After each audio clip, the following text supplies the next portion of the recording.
The entire courtroom erupted in laughter when the judge eyed my stained apron and asked if a waitress really expected to manage millions of dollars. I did not argue. I simply tapped the record button on my phone and let them keep talking. What they did not know was that I used to stand right where their lawyers were standing. The woman who left me everything had predicted this exact humiliation, down to the last detail. My name is Chloe Thomas, and as I stood in the center of the 17th District Court of Travis County, I could feel the weight of every single eye in the room pressing down on my shoulders. The air conditioning was humming a low, mechanical drone, but it did not do much to combat the stifling heat of the Texas summer that lingered on everyone's skin. Or perhaps the heat I felt was just the burning humiliation that was currently being orchestrated for the entertainment of the gallery. I was 31 years old. I was wearing a charcoal gray suit that I had purchased from a discount rack 3 years ago. The fabric was a cheap polyester blend that shined awkwardly under the harsh fluorescent lights of the courtroom, and the hem of the skirt was beginning to fray ever so slightly. To the people in this room, the high-priced lawyers in their Italian wool, the clerks with their crisp shirts, and my own family in their designer mourning attire, I looked exactly like what they thought I was. I looked like a woman who was out of her depth. I looked like a mistake. I looked down at my hands, resting on the defense table. They were red and raw. The skin on my palms was dry, and there were deep, red indentations wrapping around my wrists. Those marks were fresh. They were the lingering ghosts of the apron strings I had tied too tight at 6 o'clock this morning. I had just come from an 8-hour shift at the diner, smelling faintly of old coffee grounds and bacon grease, a scent that no amount of cheap perfume could fully mask. I had scrubbed my hands in the courthouse bathroom for 10 minutes, but the red lines remained, a brand of my station in life. Judge Randall Keene sat high above me, framed by the seal of the state of Texas. He was a man who enjoyed the sound of his own voice, a man who treated his courtroom less like a hall of justice and more like a personal theater where he was the star performer. He adjusted his glasses, peering down at me over the rim with a look that was somewhere between amusement and disgust. "Miss Thomas," Judge Keene said. His voice boomed, amplified by the microphone, bouncing off the wood-paneled walls. "I have read the motion filed by the plaintiffs, and now I am looking at you." He paused for effect. He knew exactly what he was doing. He was playing to the crowd. "I have to ask," Keene continued, a smirk curling the corner of his lip. "Does a waitress brain really have the capacity to process the complexities of a multi-million-dollar estate? Or are we just hoping the numbers magically balance themselves like a check at a diner?" The laughter was immediate. It started from the plaintiff's table, a sharp, cruel sound, and rippled backward into the gallery. It was not a raucous belly laugh. It was worse. It was the polite, sneering chuckle of the upper class, the sound of people who believe they are naturally superior, enjoying the confirmation of their bias. They were laughing at the idea of me. They were laughing at the absurdity of a woman who pours coffee for tips thinking she could manage an investment portfolio. I did not flinch. I did not look down. I did not let a single tear well up in my eye. Instead, I slowly moved my right hand into the pocket of my blazer. My fingers brushed against the cool glass of my smartphone. I felt for the volume button and the distinct tactile ridge of the case. I pressed the screen once, a practiced, subtle motion. Inside my pocket, the voice recorder app was running. The little red waveform was dancing in the darkness, capturing every snicker, every insult, every violation of judicial impartiality. "Keep talking," I thought, keeping my face a mask of bewildered innocence. "Please, Judge Keene, say more. Dig the hole deeper." I looked over at the table to my left. My mother, Gwen, was sitting there. She was the picture of elegant grief, or at least, the performance of it. She wore a black dress that I knew cost $2,000, her hair perfectly coiffed, a single strand of pearls resting against her neck. She wasn't looking at me. She was looking at the judge, offering a small, sad nod, as if to say, "Yes, Your Honor." It is tragic how deluded my poor daughter is. Next to her sat Trent, my half-brother. Trent was the golden boy. He was 2 years older than me, with the kind of jawline that suggested money and the kind of eyes that suggested he had never heard the word no in his entire life. He was checking his watch. He looked bored. For Trent, this wasn't a family tragedy. It was an administrative hurdle. He wanted the assets. He wanted the liquidity, and I was just a piece of gum stuck to the bottom of his Italian loafer. He caught me looking at him and offered a small, pitying shake of his head, as if he were disappointed in me for dragging this out. Their lawyer, Caleb Rourke, stood up. Rourke was a legend in Travis County, a shark who smelled blood in the water from miles away. He was a large man who used his physical presence to intimidate, and he moved with the confidence of someone who golfed with the judge on weekends. "Your Honor," Rourke said, his voice smooth and rich like caramel, "we do not mean to be cruel to Miss Thomas. We are simply being realistic. The estate of Evelyn Harrow is vast. It involves complex financial instruments, commercial real estate holdings, and charitable trusts. It requires a level of sophistication and experience that—" He paused, turning to gesture at me with an open hand. "That the defendant simply does not possess." Rourke walked back to his table and picked up a large exhibit board. He walked it over to the jury box, though there was no jury today. Only the judge, and then turned it so the entire room could see. It was a photograph. It was a high-resolution image of me, taken just yesterday. I was standing behind the counter at the diner, hair frizzed from the humidity, a smear of ketchup on my sleeve, looking exhausted as I balanced a tray of dirty dishes. I remembered that moment. I remembered the flash. I had thought it was just a tourist taking a picture of the retro decor. "Exhibit A," Rourke announced. "This is the proposed executor in her natural element, serving burgers, wiping tables. Now, there is dignity in all labor, Your Honor. But we have to ask ourselves, is a woman who struggles to keep up with the lunch rush equipped to handle the fiscal responsibility of an 8-figure estate?" The judge chuckled again. "Point taken, Mr. Rourke. The court appreciates the visual aid." My mother put a hand over her mouth, feigning embarrassment on my behalf, but I could see the cold calculation in her eyes. This was their strategy. They didn't need to prove I was a criminal. They didn't need to prove I was malicious. They just needed to paint a picture of me that was so pathetic, so incompetent, that the court would step in to protect the assets for my own good. They were banking on the class prejudice of the court system. They were banking on the fact that a waitress is seen as less intelligent, less capable, and less human than a wealthy heir. And honestly, it was a good strategy. If I were actually who they thought I was, I would be crumbling right now.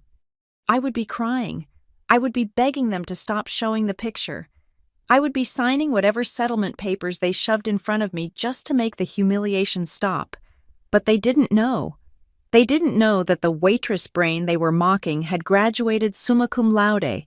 They didn't know that the woman in the cheap polyester suit had spent 5 years at Summit and Vail, one of the most prestigious litigation firms on the East Coast. They didn't know that I had drafted motions more complex than Rourke's entire career while I was still an intern. I looked at the photograph Rourke was parading around. I looked at the ketchup stain on my sleeve in the picture. I remembered that shift. I had worked a double because one of the other girls had a sick kid. I was tired in that photo. Yes, but I wasn't stupid. Evelyn Harrow, the woman who had left me everything, the woman whose legacy they were trying to tear apart, had warned me about this. "They will come for you, Chloe." She had told me, sitting on her porch in the hill country, watching the sun set over the scrub oaks. "They won't attack your character first. They will attack your competence. They will try to make you feel small so they can feel big. Let them. I took a deep breath, inhaling the stale air of the courtroom. I forced my posture to remain slumped. Just a fraction. I kept my eyes wide and slightly fearful. I was giving them the show they paid for. "It is simply a matter of stewardship," Rourke continued, sensing he had the room in the palm of his hand. "The family is willing to offer Miss Thomas a generous stipend. We are willing to set up a trust for her, managed by competent professionals. We want to ensure she is taken care of, without burdening her with responsibilities she clearly cannot understand." Generous, the judge mused. That sounds very reasonable to me. Miss Thomas, surely you can see that your family is trying to help you. I remained silent. The recording on my phone ticked past the 5-minute mark. Miss Thomas. The judge's voice grew sharper. He didn't like being ignored by the help. I looked up at him. I let a moment of silence hang in the air, heavy and uncomfortable. I saw Rourke smirk.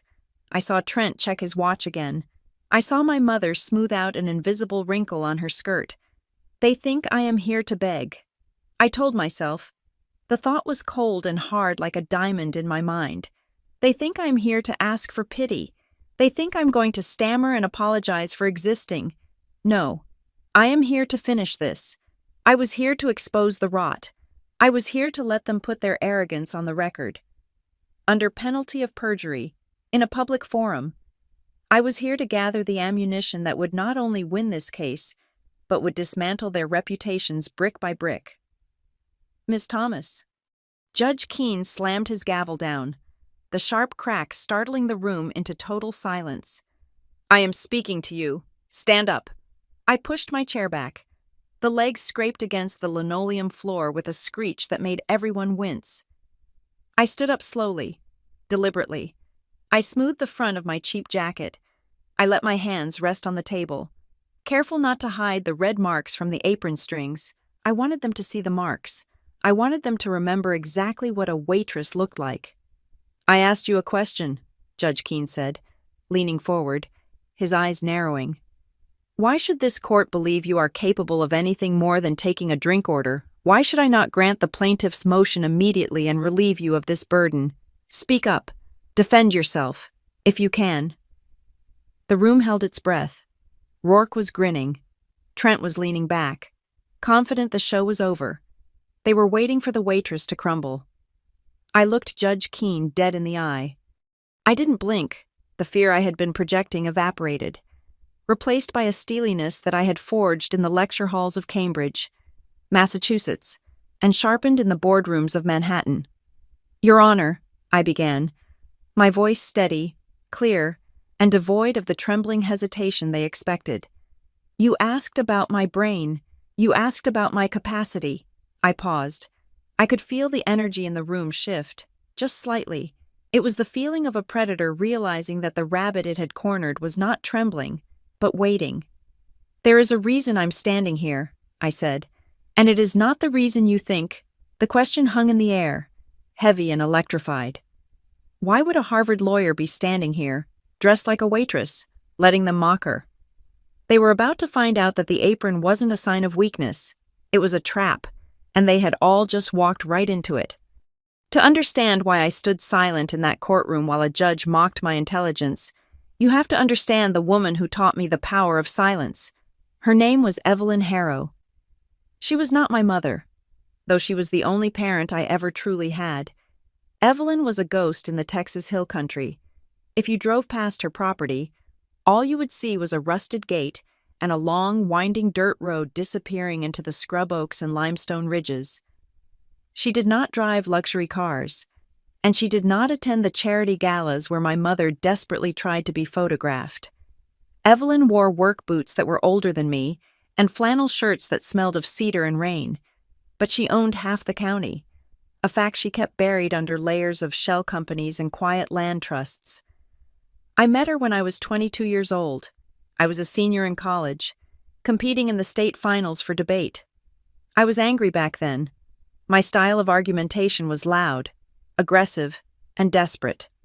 I wanted to burn my opponents down because I felt like the world was constantly trying to burn me down. Evelyn was one of the judges. She was the only one who didn't flinch when I slammed my hand on the podium.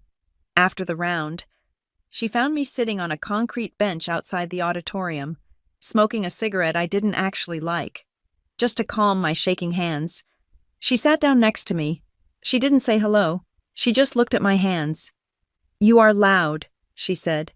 Her voice was like dry leaves scraping over pavement. You mistake volume for power. It is a common error. I started to argue, to defend my strategy, but she held up a hand. I am not critiquing your performance. Chloe, you won. I am critiquing your survival instinct. You fight like you are trying to prove you exist. You need to learn to fight like you are the only one who knows the truth. That afternoon, she offered me a deal. It was purely transactional, or so she claimed. She saw what she called a feral legal mind in me. She offered to pay for law school, all of it, tuition, housing, books, living expenses. In exchange, I had to spend my summers working on her ranch, not doing legal work, but fixing fences, clearing brush, and listening. My own family made the decision easy for me. We were not poor. I want to be clear about that. We were not living in a trailer park, scraping by on food stamps. My childhood was defined by a suffocating, beige mediocrity.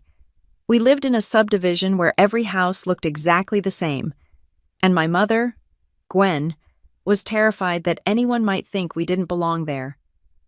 Gwen was a woman constructed entirely of other people's opinions. To her, I was an accessory.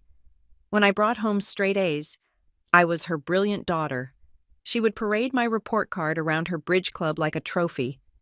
But the moment I needed something money for a field trip, emotional support after a breakup, or just a mother to listen to me, she would vanish into a migraine or a locked bedroom. Her love was conditional on my ability to make her look good. Then there was Trent, my half-brother. Trent was 33, 2 years older than me, and he had been on the verge of a big break for the last decade.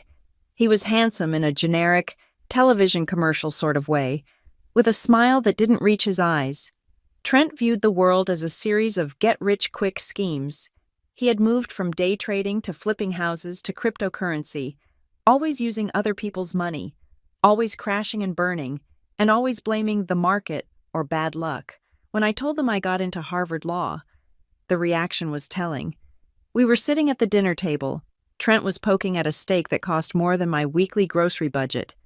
"Harvard," Trent said, chewing with his mouth open. "That is expensive. Who is paying for it?" "Because Mom and I are leveraging the equity in the house for my new tech incubator concept. We cannot carry you." "I have a scholarship," I said. I didn't mention Evelyn. I knew if I mentioned a wealthy benefactor, Trent would be at her gate within the hour, pitching a startup idea. "Good," Gwen said, pouring herself a second glass of Chardonnay. "Imagine how it will look in the Christmas newsletter. Chloe is at Harvard. That sounds wonderful." She looked at me, her eyes glazing over. "Just make sure you don't turn into one of those frumpy women in pantyhose. You still need to find a husband. Chloe, a degree won't keep you warm at night." That was the extent of their support. They didn't drive me to the airport. They didn't ask what kind of law I wanted to practice. They just calculated the social currency my acceptance letter gave them and moved on. So I went to Cambridge, and I became two different people, to my family. I was vague. I told them school was fine. I told them I was struggling to keep up. I downplayed every achievement. I realized early on that if I told Trent I was top of my class, he would ask for a loan. If I told Gwen I had secured a clerkship with a federal judge, she would ask me to sue her neighbors over a property line dispute. So I let them think I was barely scraping by. I let them think I was mediocre. It was safer that way. But to Evelyn, and to the world of high-stakes litigation, I was a shark. Evelyn was the one who taught me the difference between noise and signal. During those summers in the Texas heat, while we repaired barbed wire fences that cut into my fingers, she lectured me on the philosophy of conflict. Most people cannot stand silence. Evelyn told me once, we were sitting on her porch, drinking iced tea that was so cold it made my teeth ache. If you stay quiet, Chloe, people will fill the silence with their own insecurities. They will talk to fill the void. And if you let them talk long enough, they will tell you exactly how to destroy them. She also taught me the art of documentation. Evelyn kept journals of everything, not feelings, but facts, weather patterns, cattle prices, conversations with contractors. "Memory is a liar," she said. "Ink is truth. Never enter a room without a way to record what happens. People lie to themselves, but they cannot lie to a timestamp." I took that lesson to heart, at Harvard, and later at Summit and Vail Legal Group. I became known for my preparation. I was the associate who knew the footnotes better than the partners. I was the one who found the smoking gun in the endless boxes of discovery documents. I spent 5 years at Summit and Vale. I rose through the ranks faster than anyone in the firm's history. I handled complex civil litigation, defending assets worth hundreds of millions of dollars. I wore tailored suits that cost $3,000. I commanded boardrooms. I destroyed opposing counsel with a calmness that terrified them. But when I went home for Christmas, I wore jeans and a sweatshirt. I listened to Trent brag about his latest investment that was definitely going to pay off this time. I listened to Gwen complain that I looked tired and that I should really consider wearing more makeup. I am just a junior associate, Mom. I would lie. Lots of paperwork, not much money yet. Well, Trent would sneer, sipping a craft beer he didn't pay for. Maybe you just don't have the killer instinct. Chloe, business is about aggression. You have always been too soft. I would just smile and drink my water. Silence. Then, 6 months ago, Evelyn called me. Her voice was weak. It sounded like paper tearing. She didn't tell me she was dying, but I knew. I took a leave of absence from the firm telling my colleagues I had a family emergency and flew back to Texas. Evelyn was in her bedroom, looking out the window at the hills she loved. She was small now, the cancer having eaten away the sturdy woman who used to lift hay bales, but her eyes were still sharp, burning with that terrifying intelligence. She didn't want to talk about her will. She didn't want to talk about the cancer. She wanted to talk about me. You have been hiding, she said. It wasn't a question. I have been protecting myself, I answered, sitting by her bedside. From them. She gestured vaguely towards the city, towards where my mother and brother lived. Yes, they would drain me dry if they knew. Evelyn nodded slowly. She reached out and took my hand. Her grip was frail, her skin like parchment paper. I have made arrangements, Chloe, complicated arrangements, because I know you are strong enough to handle the money, but I do not know if you are strong enough to handle the hate. I don't care if they hate me, Evelyn. You think you don't, she whispered, but blood is a heavy chain. When I am gone, they will come for what is mine. They will think it should be theirs. And when they realize I gave it to you, they will try to break you. She pulled me closer, her eyes locking onto mine with an intensity that frightened me. They will drag you into the mud. They will try to humiliate you. There will be a moment. Chloe, inside a courtroom, I can see it as clearly as I see you now. Someone will look at you, and they will laugh. They will call you stupid. They will call you unworthy. I felt a chill run down my spine, despite the Texas heat. What do I do? I asked. Evelyn smiled, a dry, thin expression. You do what I taught you. You let them laugh. You let them think they have won. You let them expose their greed and their arrogance, and you write it all down. She squeezed my hand one last time. Promise me, she rasped. Promise me you won't interrupt them while they are digging their own graves. I promise, I said. Evelyn died 3 days later. She went quietly, in her sleep, just as the sun was coming up over the ridge. I was the one who found her. I was the one who closed her eyes. I called the funeral home. Then I called my mother. Evelyn died, I said. Oh, Gwen said. There was a pause. I could hear the television in the background. Wasn't she that rich woman who paid for your school? Did she leave anything for you? I don't know. I lied. Well, Gwen said, her voice perking up. Trent is struggling right now. If she left you anything, you need to remember that family helps family. We raised you. Chloe, don't forget that. I hung up the phone. I looked at Evelyn's peaceful face. I thought about the notebook stacked in her study. I thought about the recording app on my phone. I didn't know the specifics of the will yet. I didn't know that Evelyn had appointed a specific executor or that she had anticipated Trent's exact reaction. But I knew one thing, the war had started. And my family thought they were fighting an unarmed Waitress. They had no idea they were declaring war on a partner from Summit and Vale. That was the last time I cried. Since that morning, I had been nothing but ice. I returned to my life, or rather, the version of my life that I allowed them to see. I waited for the probate process to begin. I waited for the reading of the will, and I waited for the laughter that Evelyn had promised me was coming. The silence following Evelyn's death was not peaceful. It was heavy, like a woolen blanket soaked in ice water. There was no grand bedside confession, no cinematic final breath. She simply ceased to be. One moment she was the most formidable woman in Texas, and the next, she was a memory. The doctor listed the cause as cardiac arrest, secondary to her long battle with cancer. It was clinical, it was reasonable, it was painfully ordinary, but the machinery of death is rarely quiet for long. 2 days after the funeral, a small, private affair that my family did not attend because they claimed the drive to the hill country was excessive, I received a call from Howard Lasker. Howard was Evelyn's personal attorney, a man who looked like he had been carved out of the same limestone as the courthouse. He was dry, humorless, and possessed a mind like a steel trap. The reading is scheduled for Thursday at 10 o'clock. Howard told me, "Your mother and brother have been notified. They have confirmed their attendance with remarkable speed." I arrived at Howard's office in downtown Austin 15 minutes early. The waiting room smelled of lemon polish and old leather. I sat in the corner, staring at a painting of a cowboy weathering a storm, trying to keep my breathing steady. I was not nervous about the money. I was nervous about the performance I was about to witness. At 9:55, the elevator doors slid open. Gwen and Trent walked in. They looked like they were walking onto a movie set.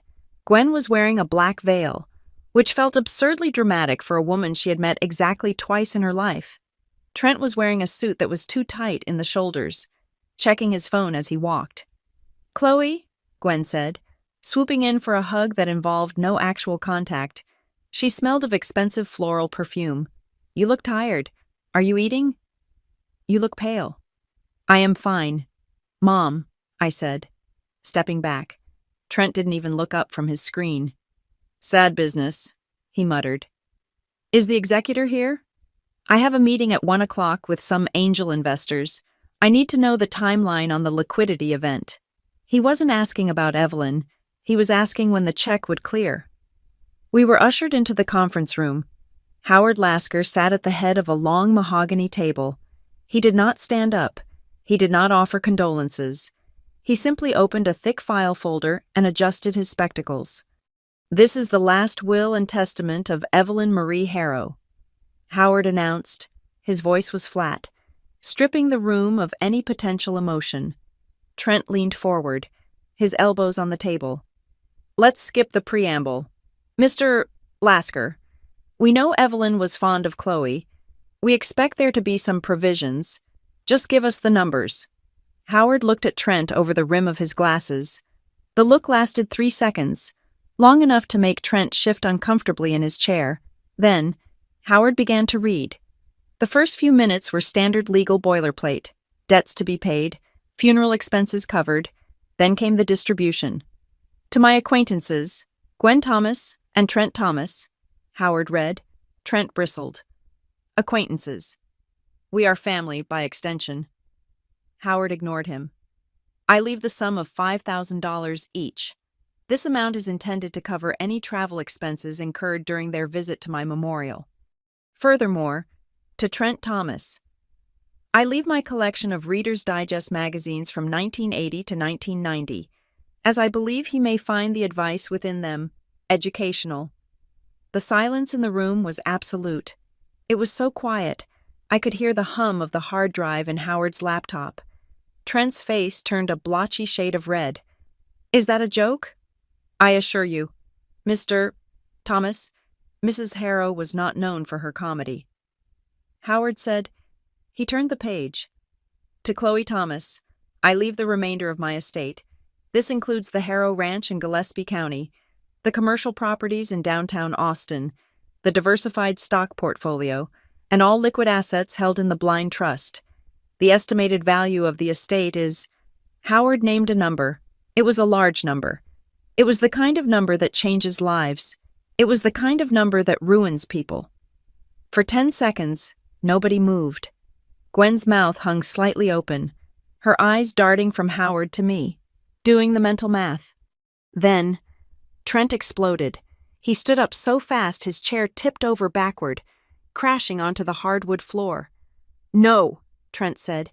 His voice was shaking, not with grief, but with rage. "Absolutely not.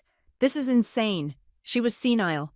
She was out of her mind on pain medication." "Mr. Thomas?" Howard said calmly. "I have video documentation of the signing. Mrs. Harrow was of sound mind." "Sound mind." Trent pointed a trembling finger at me. "She was manipulated. Look at her. Chloe has been whispering in that old woman's ear for years, playing the poor, struggling student. It is undue influence. It is elder abuse." I sat perfectly still. I had expected this. Evelyn had told me to expect this. "I never asked her for a dime," I said quietly. "Bull," Trent spat. "You think you can manage this? You work at a diner. Chloe, you drop plates for a living. You have no idea what a portfolio like this requires. You don't have the sophistication. You don't have the experience." Gwen placed a hand on Trent's arm, but her eyes were cold as she looked at me. "Chloe, honey, listen to your brother. This is too much for you. It is dangerous to have this much responsibility when you don't understand the financial world. People will take advantage of you." "Like you are trying to do right now?" I asked. Gwen recoiled, as if I had slapped her. "We are trying to protect you. You are not equipped for this. You are a sweet girl. But you are not capable, not like Trent." Trent straightened his jacket. He had regained his composure, and his face had settled into a mask of smug determination. "We are contesting the will," Trent declared, "on the grounds of undue influence and lack of testamentary capacity, and we will be filing an injunction to freeze the assets until the matter is resolved." Howard Lasker closed the folder. "That is your right, Mr. Thomas. However, I must warn you that Mrs. Harrow included a no-contest clause. If you lose the $5,000. "Keep the $5,000, Trent sneered. "We are coming for the whole thing." They stormed out. The door slammed shut, vibrating the frame. I looked at Howard. He looked tired. "It begins," Howard said. "They will file the motion by tomorrow morning. The estate will be frozen. You won't be able to touch a penny of the inheritance until the judge rules. This could take months, years, if they drag it out." "I know," I said. "I can survive. I have my job. I have my savings." Howard frowned. He tapped his finger on the desk. "There is one more thing. Chloe, it is a bit of a complication." My stomach tightened. "What complication?" "The bank that holds the estate's primary accounts," Howard said slowly. "They have flagged some transactions, specifically the tuition payments Evelyn made to Harvard on your behalf years ago. Because the plaintiffs are alleging that you manipulated Evelyn into giving you money over a long period. The bank's compliance department has flagged those transfers as potential evidence of the ongoing scheme." I stared at him. So, Howard said. "Because those transfers went into your personal checking account before going to the university. The bank has temporarily frozen your personal accounts as well. It is an administrative hold pending the investigation." The room seemed to spin. "My personal account?" I asked, my voice rising. "That is my money, my wages, my savings. It is commingled funds, according to their preliminary risk assessment," Howard explained apologetically. "We will fight it. I can file a motion to release your personal funds, but given the size of the claim Trent is making, it will take time, at least 30 days, maybe 60. I sat back in the chair. The reality of what was happening crashed down on me. It wasn't an accident. It wasn't just a compliance issue. Trent and his lawyers knew exactly what they were doing. They knew I lived paycheck to paycheck, or at least, that is what I let them believe. They knew I didn't have a safety net. They weren't just freezing the inheritance. They were freezing me. They wanted to starve me out. They wanted me to be unable to pay rent. They wanted me to be unable to buy groceries. They wanted to force me into a position where I would have to crawl to them and sign a settlement just to eat. I thought about my rent, due in 4 days. I thought about the utilities bill sitting on my counter. I thought about the balance in my wallet, $42. I looked at the window, down on the street. I could see Trent and Gwen getting into their car. They were talking animatedly. Trent was laughing. He probably thought he had just checkmated me. He thought he was dealing with a waitress who would panic at the first sign of financial pressure. He thought he was dealing with a sister who would crumble. I stood up.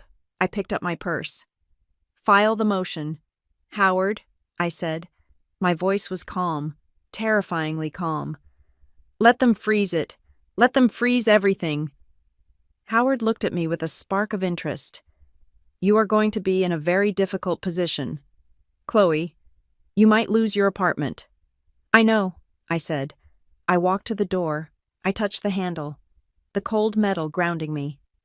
"They think hunger will make me obedient," I said, looking back at the old lawyer. "They forgot that I know how to hunt." I walked out of the office and into the heat of the Texas afternoon. I had no access to my inheritance.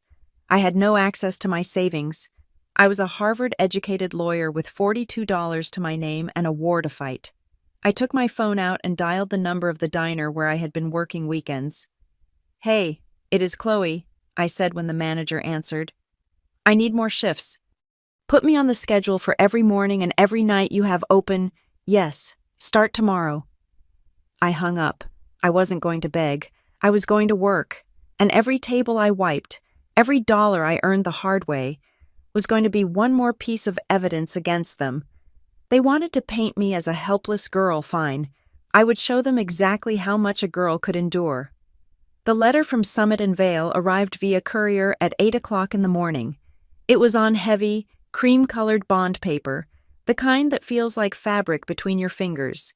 The language was polite, professional, and absolutely devastating, because the probate litigation regarding the Harrow estate involved accusations of fraud and financial impropriety, and because the opposing counsel Trent's hired sharks had raised a formal complaint regarding optics and potential conflicts of interest, the firm was placing me on an indefinite administrative leave, without pay. I sat on the edge of my bed, holding the letter. The sun was streaming through the blinds, illuminating the dust motes dancing in the air. I had $1,200 in cash hidden in a shoebox. My rent was $1,800, due in 10 days. My checking account was frozen. My savings account was frozen. And now, my salary was gone. I didn't scream. I didn't throw the lamp against the wall. I just folded the letter and placed it in the drawer of my nightstand. This was the squeeze. This was the moment the trap snapped shut. Trent and Gwen knew that legal battles were not won by truth alone.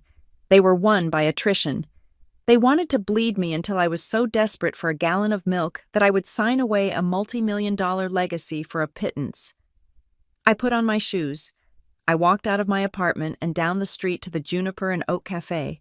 Sarah, the owner, was behind the counter, wrestling with a stubborn espresso machine. We had been friends since undergrad, before I went to law school and she went to culinary school. She knew who I was. She knew about Evelyn, but she didn't know the extent of the war I was fighting. "I need a job," I said. Sarah looked up, blowing a strand of hair out of her face. "You are a high-powered attorney. Chloe, you bill more in an hour than I make in a week. What do you mean, you need a job?" "I am on leave," I said, keeping my voice steady. "My accounts are locked up. Legal trouble with the family. I need cash. Sarah, and I need it today." She looked at me for a long moment. She saw the tension in my jaw, the dark circles under my eyes that concealer couldn't quite hide. She didn't ask questions. She just pointed to the back room. "Apron is on the hook. Shift starts in 10 minutes. Minimum wage plus tips. Don't break my dishes." And just like that, Chloe Thomas, J.D., became Chloe the waitress. The transition was jarring. For the last 5 years, my working life had been defined by silence, air conditioning, and intellectual combat. Now, it was defined by noise, heat, and physical exhaustion. The cafe was popular. It sat on the edge of the university district, drawing a mix of hungover students and wealthy locals from the nearby Tarrytown neighborhood. The lunch rush was a chaotic ballet of clattering silverware and shouting orders. I learned quickly that physical labor is a different kind of tired. It settles in your lower back and throbs in the arches of your feet. I spent hours on my feet, weaving between tables, balancing trays of avocado toast and oat milk lattes. My pride took a hit every time I had to kneel to wipe up a spilled drink. There is a specific way people look at you when you are serving them food. They don't look at you. They look through you. You are a mechanism of delivery, not a person. You are the hands that bring the coffee, not a human being with a history or a future. Excuse me. A woman in a tennis skirt snapped at me around noon. She held up her cup. This is lukewarm. I specifically asked for extra hot. Is it difficult to follow simple instructions? I looked at the steam rising from the cup. It was clearly hot. I apologize, I said, forcing a smile that felt like it might crack my face. Let me remake that for you. Do, she said, turning back to her friend without another glance at me. Honestly, the help these days. I walked back to the kitchen, my hands shaking slightly. I wanted to tell her that I could draft a motion to dismiss that would make her head spin. I wanted to tell her that I understood the tax implications of her husband's offshore accounts better than he did, but I didn't. I steamed the milk. I poured the coffee. I brought it back. Thank you, she said dismissively. She didn't tip. By 2:00, I was drenched in sweat. My hair was falling out of its bun. There was a stain on my apron from a rogue splash of tomato soup. That was when Mrs. Gable walked in. I recognized her immediately. She was one of Gwen's society friends, a woman who treated gossip like a competitive sport. She was wearing an oversized floral dress and enough gold jewelry to anchor a small boat. She sat at a table near the window, ordering an iced tea. I tried to stay in the back. I asked Sarah to take her table, but we were short-staffed, and Sarah was stuck on the register. I took a deep breath. I walked over with the iced tea. Here you go, I said, keeping my voice low, hoping she wouldn't look up. She looked up. Her eyes went wide. She looked at my face, then down at my apron, then back at my face. A slow, cruel smile spread across her lips. Chloe? She asked. Her voice pitched loud enough to turn heads. Chloe Thomas. Is that you? Hello, Mrs. Gable, I said. Oh my heavens, she gasped. Gwen told me you were having some difficulties, but I didn't realize it was this bad. You are working here. It is honest work, I said stiffly. Of course, she said, patting my hand with a touch that felt like ice. It is just so brave of you, to not be ashamed. She reached into her purse. I knew what was coming. I saw the phone. I have to document this, she said, holding the phone up. Just so the girls know we should support local businesses. Smile, dear. Click. I didn't smile. I just stood there, holding the empty tray, while she took a digital souvenir of my poverty. That will be $4, I said. She handed me a $5 bill. Keep the change. Honey, you look like you need it. I walked away. I put the bill in the tip jar. I felt sick. The text from Gwen arrived 20 minutes later. Mrs. Gable worked fast. What are you doing? The message read. You are embarrassing the family.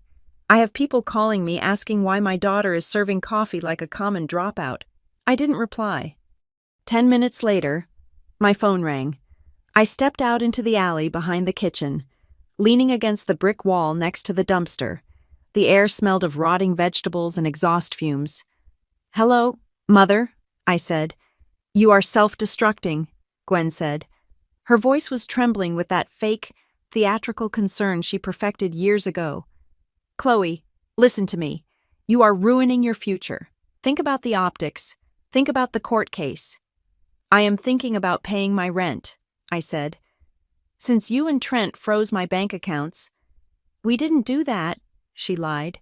That was the bank. It is procedure. But listen to me. Chloe, if the judge sees you working as a waitress, do you know what he will think? He won't think you are hardworking. He will think you are desperate.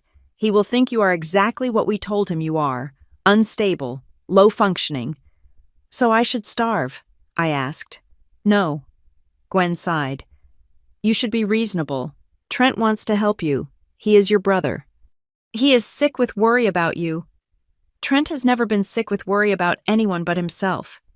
He has a proposal, Gwen said, her voice dropping to a conspiratorial whisper. Just hear him out. Don't be stubborn. Chloe, pride is expensive. I hung up. I went back inside. I finished my shift. I wiped down the counters. I swept the floor. I counted my tips, $62. It wasn't enough. But it was something. It was clean money. It was money I earned by standing on my own 2 feet, not by waiting for someone to die. When I walked out of the cafe at 7 o'clock, the sun was setting, casting long orange shadows across the pavement. My phone buzzed again. A text from Trent. I know you are struggling. I can make it stop. Sign a limited power of attorney. Let me manage the estate assets as a trustee. I will release your personal funds immediately and give you a monthly allowance of $5,000. You can quit the waitress gig. You can go back to being a lawyer. Just let the professionals handle the money. An allowance. He was offering me an allowance for my own inheritance. He wanted to turn me into a child. He wanted me to admit that I was incapable, that I needed Big Brother Trent to save me. If I signed that paper, the lawsuit would vanish. The frozen accounts would open. I could go back to my comfortable life. All I had to do was agree that I was stupid. I typed a reply. No. I hit send. I started walking toward the bus stop. My car was out of gas, and I couldn't afford to fill the tank until I got my first full paycheck. As I walked, I felt a prickle on the back of my neck. The sensation of being watched. It is a primal instinct, something left over from when we were prey on the savannah. I stopped. I turned around. Across the street, parked in a loading zone, was a nondescript gray sedan. The windows were tinted, but the driver's side window was rolled down just an inch. I saw the glint of a lens, a long lens. Someone was taking pictures of me. They were documenting my walk to the bus stop. They were documenting my uniform, my stained shoes, the fatigue in my posture. It wasn't just Mrs. Gable's gossip. This was a professional. Trent had hired a private investigator. They were building a narrative. They were going to walk into court and say, "Look at her. She is destitute. She is working a menial job. She is living in squalor. How can this woman possibly manage a commercial real estate portfolio? She can't even manage her own life." They were weaponizing my survival. I stood there on the sidewalk, looking at the lens. I wanted to run. I wanted to hide my face. The shame was a hot physical thing rising in my chest. I was a Harvard lawyer. I was a litigator. And here I was, being hunted like an animal. Then, I heard Evelyn's voice in my head, clear as a bell. Let them laugh. Chloe, let them think they see the whole picture. The man who underestimates his opponent is a man who has already lost. I didn't run. I reached into my bag and pulled out a book I had brought with me. It was a dense, leather-bound volume on advanced trust law and fiduciary duties. I held the book against my chest, ensuring the title was facing outward. But then I paused. No, that would be tipping my hand. That would be showing them I was fighting back. I put the book away. Instead, I straightened my spine. I lifted my chin. I looked directly at the car across the street, and I offered a small, tired smile. I turned and walked to the bus stop. Let them take the pictures. Let them have their evidence of my downfall, because what the camera couldn't see was the recording app running on my phone every time Gwen called. What the camera couldn't see was the notebook under my mattress where I was documenting every threat, every coercion attempt, every offer of an allowance. They thought they were gathering evidence to bury me. They didn't realize they were providing the shovel. I got on the bus. I paid my fare with the crumpled bills from the tip jar. I sat in the back, surrounded by tired people coming home from their own long shifts. I closed my eyes and let the vibration of the engine rattle through my bones. I was tired. I was poor. I was being hunted. But I was not broken. Tomorrow, I would go back to the cafe. I would pour the coffee. I would wipe the tables. I would let them sneer. And I would wait for my day in court. Because when that day came, I wasn't going to be the defendant. I was going to be the executioner. The neon sign of the 24-hour diner flickered above me. but I was not there to serve coffee. I was there to meet the only person in Austin I trusted to help me bury my brother. Maya Ellison was sitting in a corner booth, nursing a black coffee. We had gone to law school together, survived the bar exam together, and while I had gone into high-stakes corporate litigation, Maya had chosen the muddy, bloody trenches of probate law. She knew where the bodies were buried because she usually helped dig the graves. I slid into the booth opposite her. I was still wearing my uniform from the cafe, smelling faintly of sanitizer and old grease. Maya was in a crisp navy suit, looking like she had just stepped out of a boardroom. "You look like hell, Chloe," she said. It wasn't an insult. It was a professional assessment. "I feel like hell," I admitted. "But I need you to tell me I am not crazy." I slid a thick manila envelope across the table. It contained copies of the motions Trent's lawyer, Caleb Rourke, had filed, the contest of the will, the freezing of the assets, the motion to remove me as executor due to incompetence. Maya didn't open it immediately. She looked at me, her dark eyes sharp and calculating. "I heard about the scene in court. Waitress brain. Rourke is losing his touch. That is sloppy. He is betting too hard on the judge's bias." "It worked," I said. Keene laughed. The whole room laughed. "Keene is a politician in a robe," Maya said. Finally opening the envelope, she scanned the documents, her eyes darting back and forth.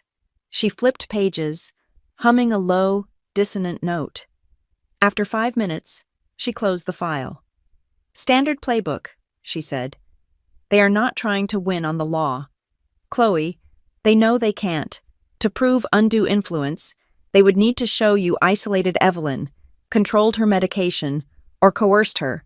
You were in Boston for 90% of the last 5 years. The timeline doesn't fit the narrative. So why file it?" "To bleed you," Maya said flatly. "Look at the procedural requests. They are asking for 10 years of financial records. They want depositions from every doctor Evelyn saw in the last decade. They are flooding the zone. They want to make this so expensive and so slow that you run out of money before we even get to trial. They are banking on the fact that you have bills to pay today, and the inheritance might not unlock for 2 years. They froze my personal accounts, Maya. They knew exactly where to hit." "Of course they did," she said. "It is a siege. They want you to panic. They want you to pick up the phone and say, 'Okay, Trent, give me 50 grand, and I will walk away.'" I took a sip of water. "I am not walking away." "Good," Maya smiled, a predatory expression that made me miss working with her. "Because we are not going to play defense. We are going to counterattack, but we have to be smart. We don't fight on emotion. We fight on process." Maya leaned in. "Did Evelyn see a neurologist?" "Yes," I said. "She had a checkup every 6 months. She was terrified of dementia. Her father had it." "Perfect," Maya said. "We subpoena the records, but we don't just get the notes. We get the raw data, the cognitive assessments, the mini mental state examination scores. If she was scoring 30 out of 30 while Trent claims she was senile, his case crumbles." "I have something better," I said quietly. Maya raised an eyebrow. "Evelyn knew this was coming," I said. "She left a box with Howard Lasker. She called it her insurance policy. I haven't opened it yet because Howard wanted to wait for the right moment. But he gave me the inventory list." I pulled a folded piece of paper from my pocket. "Video recordings," I read. "Dated every month for the last 2 years. Each video begins with her reading the day's newspaper to establish the date, followed by a summary of her business decisions for that month. She explains why she sold the stocks, why she bought the land, and explicitly, why she was leaving the money to me." Maya let out a low whistle. "She created a capacity dossier. That is brilliant. It is admissible as evidence of state of mind. If she is on tape, lucid, articulate, and explaining her logic, it destroys the argument that she was being manipulated." "There is more," I continued. "She had 2 independent psychiatrists evaluate her the week before she signed the will. They weren't her regular doctors. They were forensic specialists. They signed affidavits, certifying she was of sound mind and free from duress. Maya leaned back, looking genuinely impressed. Your mentor was a shark. Chloe, this isn't just a defense. It is a trap. If we drop this now, the judge might dismiss the case. No, I said. The word came out harder than I intended. If we drop it now, Rourke will find a way to suppress it or claim the doctors were paid off. I want them to commit. I want Trent to testify under oath that she was crazy. I want him to lie on the record, and then I want to play the tape. Maya looked at me for a long moment. You don't just want to win. You want to destroy him. I want the truth to be the only thing left standing, I said. Okay, Maya nodded. Then we play the long game, but you need to survive the siege. How are you holding up financially? I am working, I said. I am picking up double shifts at Juniper and Oak. Chloe, Maya warned, I can float you a loan, a legitimate one, paperwork and everything. You don't have to scrub tables. It plays into their narrative that you are well, serving class. No, I said firmly. I want the court to see me working. I want the judge to see that when my assets were frozen, I didn't steal, I didn't beg, and I didn't manipulate anyone. I went to work. It goes to character. It shows I value labor, unlike Trent, who has never worked a real day in his life. It is risky, Maya said. Rourke will use it to mock you, again. Let him, I said. Evelyn said to let them laugh. Maya tapped her pen on the table. Fine, but we need to document everything, every text from Gwen, every voicemail from Trent. If they approach you, record it. Texas is a one-party consent state. You don't have to tell them. Way ahead of you, I said, tapping my pocket where my phone lived. The next 3 weeks were a blur of exhaustion and adrenaline. I would wake up at 5 in the morning, work the breakfast shift until 2, meet with Maya, or review case files until 6, and then sometimes go back for the dinner shift. My hands were constantly dry. My feet ached with a deep, bone-weary throb, and I was perpetually tired, but I was also focused. Trent, however, was not idle. He began a whisper campaign. I heard it first from Sarah at the cafe. You know people are talking, right? Sarah asked me one afternoon as we were refilling the sugar containers. Let them talk, I said. No. Chloe? I mean specifically. She hesitated. A girl from your brother's country club came in today. She said Trent is telling everyone you are mentally unstable. He is saying you are cosplaying poverty to get attention. He says you have access to money, but you are choosing to work here to embarrass the family and make him look like a monster. My grip on the glass sugar dispenser tightened until my knuckles turned white. It was a brilliant, twisted lie. By framing my survival as a performance, he stripped me of my dignity. If I was really poor, I was pathetic. If I was faking it, I was manipulative. There was no winning with these people. He is terrified, I told Sarah. He knows that if people respect me, his story falls apart. That evening, Gwen started her bombardment. My phone lit up with message after message. Gwen, Chloe, please, I saw the pictures of you on Facebook. Someone posted you cleaning up a spill. It breaks my heart. Gwen, Trent is willing to be the bigger person. He just wants to stop this madness. Just sign the papers. Honey, we can have this all resolved by dinner. I will even help you pay off your student loans. Gwen, why do you hate us? We only want what is best for you. I didn't reply. I screenshotted every message. I uploaded them to a secure cloud server that Maya had set up. The timestamps told a story of harassment, not concern. She wasn't asking how I was. She was asking me to surrender, but the real turning point came on a rainy Tuesday night. I dragged myself home after a 10-hour shift. My apartment building was old, with a flickering light in the hallway that buzzed like an angry hornet. I was fumbling for my keys when I saw it. A plain manila envelope was taped to my door. There was no stamp, no return address, just my name, written in block letters with a black marker. My heart hammered against my ribs. Was this a threat? A subpoena. I unlocked the door, rushed inside, and locked it behind me. I threw the envelope on my kitchen table and stared at it for a full minute before I grabbed a knife to slit it open. Inside were 3 sheets of paper. They were printouts of emails. I looked at the dates. They were from 6 months ago, just before Evelyn died. The sender was Trent Thomas. The recipient was Evelyn Harrow. I started reading, and my breath caught in my throat. Subject: urgent investment opportunity. Personal favor, Evelyn. I know we haven't spoken much lately, but I am in a bind. The liquidity for the tech venture hit a snag. I need $500,000 by Friday, or the partners are going to pull out. I can offer you 15% equity. Please, I cannot go to Gwen with this. She thinks the business is already profitable. The next email was dated 2 days later. Subject: urgent.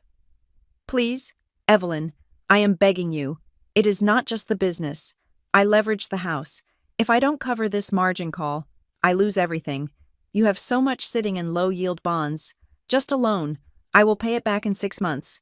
And then, the 3rd page, a reply from Evelyn. Trent, I have reviewed your proposal. It is not an investment.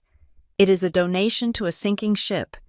You have leveraged assets you do not own to fund a lifestyle you cannot afford. I will not give you a penny, not because I do not have it, but because saving you now would only prevent you from learning the lesson you desperately need. Tell your mother the truth. Evelyn. I lowered the papers. My hands were shaking. This changed everything. Trent wasn't contesting the will because he thought I was incompetent. He wasn't fighting for family legacy. He was fighting for his life. He was broke. He had leveraged Gwen's house, our childhood home, and lost the money. If he didn't get control of Evelyn's estate, and soon, the house of cards would collapse. He needed the inheritance to cover his debts before Gwen found out she was homeless. That was why he was so aggressive. That was why he wanted a settlement. He didn't care about the long term. He needed cash immediately. The motive was clear. It was desperation. But who sent me this? Evelyn was dead. Howard Lasker would have given this to me legally during discovery, not taped to my door. Trent certainly didn't send it. I looked at the envelope again. There was nothing, no markings. Someone else was watching. Someone else knew Trent's secret and wanted him to burn. I picked up my phone and dialed Maya. It was 11 at night. Tell me you have good news, she answered, her voice groggy. I have a motive, I said. And I have proof that Trent lied about his financial standing in the initial deposition. What do you have? Emails, I said. He begged Evelyn for money right before she died. She refused. He is underwater. Maya. He isn't protecting the estate. He is trying to loot it to pay off gambling debts. There was a silence on the line, and then I heard the rustle of sheets as Maya sat up. Bring them to me tomorrow, Maya said, her voice sharp and awake. If those are authentic, we don't just have a defense, we have a weapon. I will, I said. I hung up and looked at the papers again. You are not the golden boy. Trent, I whispered to the empty room. You are just a desperate man with a lot of debt. I carefully placed the emails in my own red binder, right next to the photos of me waiting tables. They wanted a war of attrition.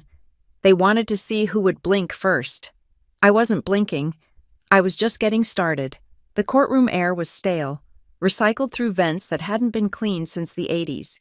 But the suffocating pressure in the room had nothing to do with the ventilation. It was the weight of expectation. Everyone in the 17th District Court expected a slaughter. On one side sat Caleb Rourke. He was a man who cost $600 an hour and looked like he was worth every cent. He had a mane of silver hair, a voice that rumbled like a luxury car engine, and a reputation for tearing witnesses apart until they thanked him for the privilege. Beside him sat Trent and Gwen, looking like the victims of a terrible tragedy, dabbing dry eyes with expensive handkerchiefs. On the other side sat me, Chloe Thomas, the waitress. Judge Randall Keene presided over the bench like a king bored with his subjects. He had already made up his mind. I could see it in the way he didn't bother to look at my filings, only glancing occasionally at the clock, as if calculating how soon he could make his tea time.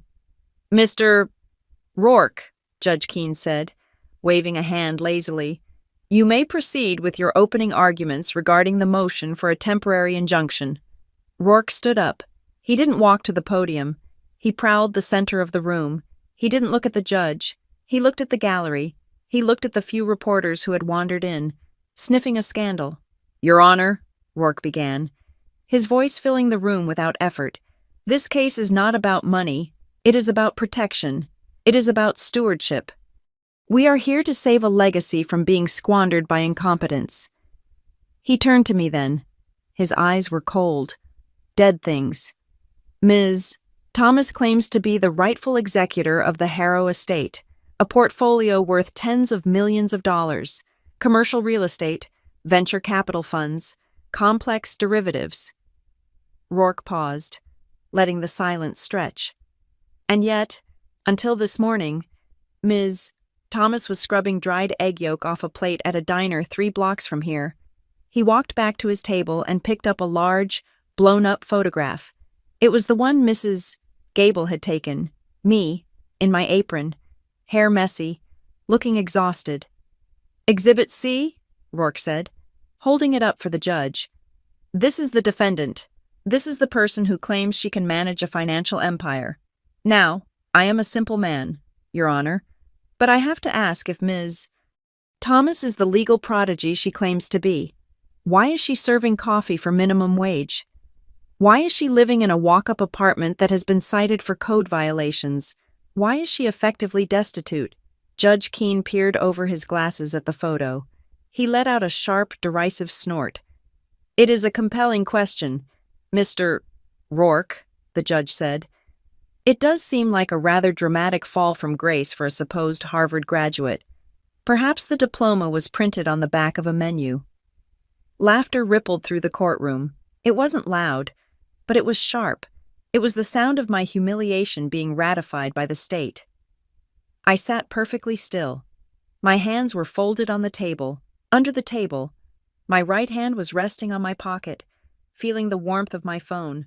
The recording app was running. Laugh. I thought, please, laugh louder. I want the microphone to catch the timbre of your arrogance. Call your first witness, the judge said, still smirking. I call Gwendolyn Thomas, Rourke said. My mother stood up. She walked to the stand with the grace of a martyr walking to the stake. She took the oath, her voice trembling just enough to sell the performance. Mrs. Thomas, Rourke said gently, tell us about your daughter. Tell us about Chloe. Gwen looked at me. Her eyes were wet with fake tears. I love my daughter, she said. I love her so much, but she has always been difficult, impulsive. She has a history of making rash decisions. She rejects our help. She cuts us off. She has this idea that the world is against her, and she refuses to listen to reason. And regarding her finances, Rourke prompted. She has never been good with money, Gwen lied. She spends it as fast as she gets it. She doesn't understand the value of $1. That is why we are so worried. If she gets control of Evelyn's estate, she will destroy it, and she will destroy herself in the process. We just want to protect her from her own hubris. Thank you, Mrs. Thomas, Rourke said.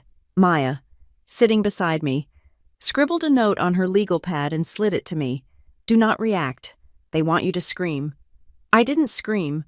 I stood up when it was my turn to cross-examine. Mrs. Thomas, I said. My voice was cool, detached. You stated that I am impulsive and bad with money. Are you aware that I graduated summa cum laude from Harvard Law? Are you aware that I worked for 5 years at Summit and Vail, managing litigation for Fortune 500 companies? Gwen sniffed. I know you had a job. Chloe, I also know you lost it, or quit. We don't really know. Do we? You are very secretive, just like you were secretive with Evelyn. Did I ever ask you for money? Mother, I asked. In the last 10 years, did I ever ask you for a single cent? Well, no, Gwen said, looking at the judge. But that is just your stubbornness. It doesn't mean you were solvent. No further questions, I said. I sat down. It wasn't a victory, but I had put it on the record. Then, Rourke called me to the stand. This was it. This was the moment they had been waiting for. Rourke buttoned his jacket and walked toward me like a hunter approaching a trapped animal. "Ms. Thomas," he said, "let us dispense with the pleasantries. You are working as a waitress because you have no other options, correct?" "I am working as a waitress because my assets were frozen by your client's motion," I said clearly. "I am working because I pay my own bills. I do not live on credit." I looked directly at Trent when I said that. He flinched, just slightly. "Noble," Rourke mocked. "But let's talk about competence. The Harrow estate includes a diversified portfolio of municipal bonds, high-yield REITs, and private equity stakes. Do you even know what a REIT is, Ms. Thomas, or do you think it is a type of sandwich?" The judge chuckled. "Careful, Mr. Rourke. Don't confuse the witness with the lunch menu." More laughter. I looked at Rourke. I didn't blink. "A real estate investment trust," I said, my voice projecting to the back of the room, "is a company that owns, operates, or finances income-generating real estate, modeled after mutual funds. REITs pool the capital of numerous investors. To qualify as a REIT, a company must comply with certain provisions of the Internal Revenue Code. Specifically, it must distribute at least 90% of its taxable income to shareholders annually in the form of dividends." The room went quiet. Rourke blinked. He hadn't expected a textbook definition. I wasn't finished. "Furthermore," I continued, "Evelyn's portfolio is heavily weighted in commercial mortgage-backed securities. Given the current volatility in the office space sector, the prudent strategy would be to divest the Class B properties in downtown Austin and reallocate the capital into industrial logistics centers, which are currently seeing a 6% year-over-year growth in cap rates. That is what I intended to do before you froze the accounts." I stared at Rourke. "Is there any other financial instrument you would like me to define for you, counselor? Or shall we discuss the prudent investor rule and how your client's attempt to delay probate is actually a breach of fiduciary duty, causing active harm to the estate's value?" Maya covered a smile with her hand. Rourke stood there for a second, his mouth slightly open. I had cornered him. I had proven, in 30 seconds, that I knew more about the assets than he did. But I had forgotten where I was. I had forgotten that in Judge Keene's courtroom, intelligence was not an asset if it came from the wrong person. Judge Keene leaned forward. He didn't look impressed. He looked annoyed. He looked like a man who had just been corrected by a servant. "Well," the judge drawled, his voice dripping with condescension, "that is a very pretty speech, Ms. Thomas. You must have memorized that quite thoroughly. Perhaps you read it on Wikipedia during your break." "I learned it at Harvard Law, Your Honor," I said. Right. Keene waved a hand dismissively. "The famous degree. But tell me this, if you are such a financial wizard. Why are you wearing a suit that looks like it came from a garage sale? Why are your hands red from scrubbing tables?" He leaned back, a cruel smile playing on his lips. "You see, Ms. Thomas, there is book smarts, and then there is street smarts. And frankly, looking at you, I have a hard time believing a waitress brain can truly grasp the nuances of multi-generational wealth management. You might know the definitions, but do you have the breeding for it?" "Genius waitress brain," the judge chuckled to himself, as if he had just invented the wittiest joke in history. "Now that is an oxymoron if I ever heard one." The courtroom erupted. Trent was laughing openly now, his head thrown back. Gwen was smiling behind her hand. Rourke was grinning like a shark. They were laughing at my logic. They were laughing at my defense. They were dismissing my education, my experience, and my entire existence because I wore an apron. My hand tightened on the fabric of my skirt. The anger was a physical heat in my chest, a fire that wanted to consume the entire room. I wanted to scream. I wanted to throw the table over. I wanted to pull out the emails proving Trent was a fraud and shove them down the judge's throat. But then I saw Maya. She wasn't looking at the judge. She was looking at me. She held my gaze, and she gave a microscopic shake of her head. Her eyes were hard and clear. "Let them talk." Her eyes said, "Let them dig." I felt the phone in my pocket. It was still recording. Every word, every insult, every prejudiced, biased syllable that fell from Judge Keene's mouth was being captured in high-definition audio. "Waitress brain," I repeated slowly. "Is that your official assessment, Your Honor?" "It is my observation," Keene said, enjoying the crowd's reaction. "And it brings me to my ruling." The laughter died down. The room waited. "Given the complexity of the estate," Keene said, shuffling his papers, "and given the questions regarding the defendant's current stability and lifestyle, I am not comfortable handing over the keys to the kingdom. Not yet." He banged his gavel. "I am granting the plaintiff's motion for a temporary injunction. The assets will remain frozen. Furthermore, I am ordering the appointment of a temporary administrator to oversee the estate until the trial concludes. I am inclined to appoint a family trust committee, headed by Mr. Trent Thomas, to advise on urgent financial decisions."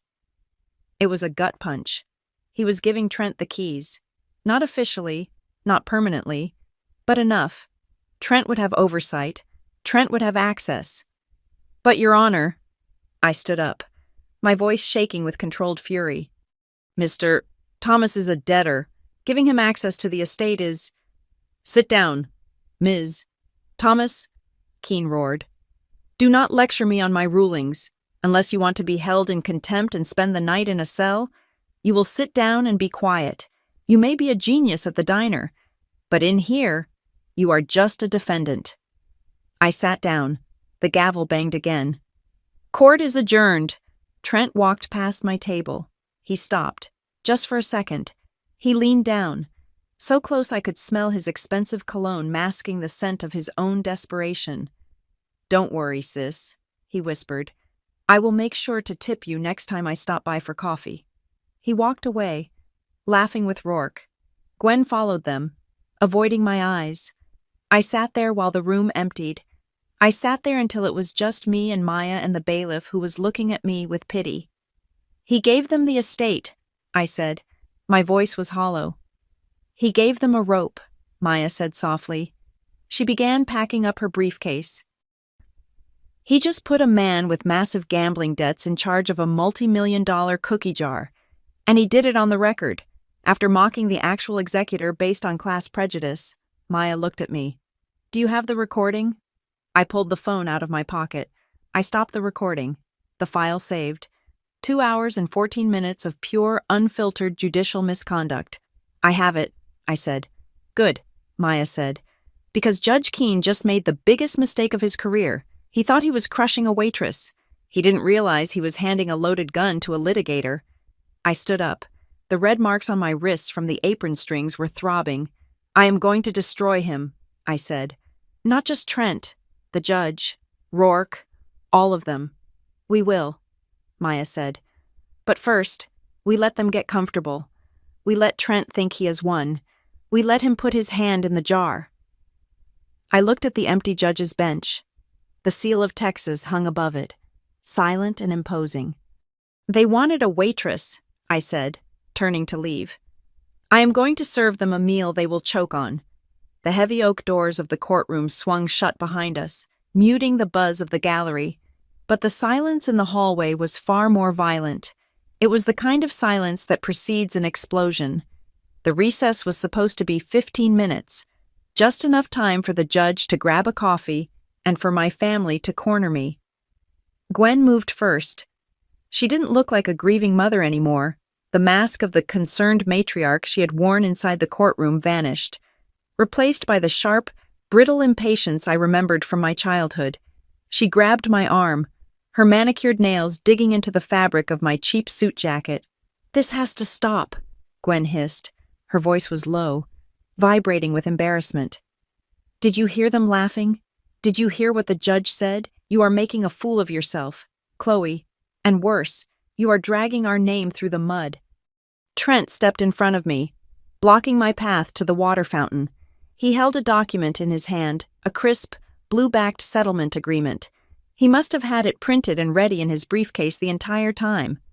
"It is over, Chloe," Trent said. He didn't look angry. He looked triumphant. It was the look of a man who had just watched his opponent fold a winning hand because they didn't know the rules of the game. Keene is going to appoint the trust committee. That is me. That is us. You heard him? He thinks you are a joke. He slapped the paper against his palm. Sign the temporary delegation of authority, Trent commanded. Right now, we go back in there. We tell the judge we have reached an amicable interim agreement, and we stop the bleeding. I will release $5,000 to your account today. You can pay your rent. You can buy some decent clothes. You can stop playing Waitress. I looked at the paper, then I looked at Trent. And if I don't? I asked. Then we crush you, Trent said simply. We drag this out for 2 years. We depose every manager you have ever had. We bring up every mistake you made in high school. By the time we are done, you won't just be broke. You will be unemployable. He leaned closer, invading my personal space. Face it, Chloe, you are a coffee girl. You wipe tables. You think anyone in that room is going to believe you can manage a hedge fund. You think anyone is going to trust you over me. The air in the hallway seemed to stand still. I looked at my brother. I looked at the sweat beading on his upper lip, the slight tremor in his hand that he was trying to hide. I saw the desperation I had read in his emails to Evelyn. He wasn't a titan of industry. He was a frightened little boy in a suit he couldn't afford. You asked me a question, I said softly. What? Trent snapped. You asked if anyone would trust me. I said, but that isn't the real question, is it, Trent? The question isn't who trusts me. The question is who has been told to trust me. Trent frowned. What are you talking about? You are babbling. I reached into my purse. I didn't reach for my phone this time. I reached for my wallet. It was an old leather thing, battered and worn, but the contents were pristine. I pulled out a small, laminated card. I held it up, right at Trent's eye level. It was my State Bar of Texas identification card. Next to it, I held up a second card, my security clearance badge for the federal courthouse in the Southern District of New York, issued during my time at Summit and Vail. Read it, I said. Trent stared at the card. He blinked. He squinted. Chloe Thomas, he read, his voice faltering. Attorney at law, active status, admitted. He stopped. He looked at the date. Admitted 5 years ago. I finished for him. I turned to Gwen. She was staring at the cards as if they were radioactive. Her mouth opened, but no sound came out. She looked from the ID to my face, trying to reconcile the image of her failure daughter with the reality of the credential in front of her. You, Gwen stammered. You went to law school, but you said you were struggling. I said school was hard, I corrected her. I never said I was failing. I graduated top 5% of my class. Mother, I was an editor on the Law Review, and while you were busy telling your friends I was finding myself, I was litigating asset forfeiture cases worth more than Trent's entire imaginary portfolio. Trent took a step back. The color drained from his face so fast, he looked like he might faint. You are a lawyer, he whispered. A real lawyer. Not just a lawyer, I said, tucking the cards back into my wallet. I am a litigator. My specialty is complex civil fraud and breach of fiduciary duty, which means, Trent, I know exactly what a leveraged margin call looks like. Trent flinched. The reference to his debt hit him like a physical blow. You set us up, he accused, his voice rising to a high, panic-stricken pitch. You hid this. You lied to the family. I didn't hide anything, I said, my voice cold and steady. I just stopped explaining myself to people who only hear what they want to hear. You wanted a waitress to look down on. I gave you one. You wanted to believe I was stupid because it made you feel smart. I let you. But I never lied. Trent, you just never asked. The bailiff opened the courtroom doors. All rise. Judge Keene is returning. Wait. Gwen grabbed my arm again, desperate now. Chloe, wait. We can talk about this. We don't have to go back in there yet. Let's just figure this out. I pulled my arm away from her grip. No, I said. We are done talking. Now, I am going to work. I turned and walked back into the courtroom. The atmosphere inside had not changed. It was still relaxed, jovial even. Rourke was laughing at something his paralegal had said. The gallery was checking their phones. They thought the show was over. They thought the waitress had been put in her place. I walked to the defense table. Maya was there, her face unreadable, but I saw the spark in her eyes. She knew. Judge Keene swept in, his robes billowing. He sat down and picked up his gavel, looking bored. "All right," Keene said. "Let us finalize the order for the temporary administrator. Unless there are any final housekeeping matters." Rourke half rose from his chair. "Nothing from the plaintiff, Your Honor. We have a draft order prepared for your signature. Ms. Thomas?" Keene looked at me, his eyes sliding over me as if I were a piece of furniture. "I assume you have no objections that are legally grounded." I stood up. I didn't slump my shoulders this time. I didn't hide my hands. I buttoned my cheap blazer, straightened my spine, and projected my voice from the diaphragm, just as I had done in the Federal Circuit Courts of Manhattan. "Actually, Your Honor," I said, "I have a motion to introduce regarding the court's finding of competence." Judge Keene sighed, a long, exaggerated sound. "Ms. Thomas, we have been over this. I have made my ruling. Do not test my patience with layperson ramblings." "This is not a layperson rambling," I said, "and it is not a request. It is a disclosure of material fact regarding the qualifications of the executor." I walked around the table. I moved to the center of the room. I moved like a shark. Throughout these proceedings, the court and the plaintiff have operated under the assumption that I lack the requisite sophistication to manage the Harrow estate. This assumption has been based entirely on my current employment in the service industry. "We are aware of your job, Ms. Thomas," Keene snapped.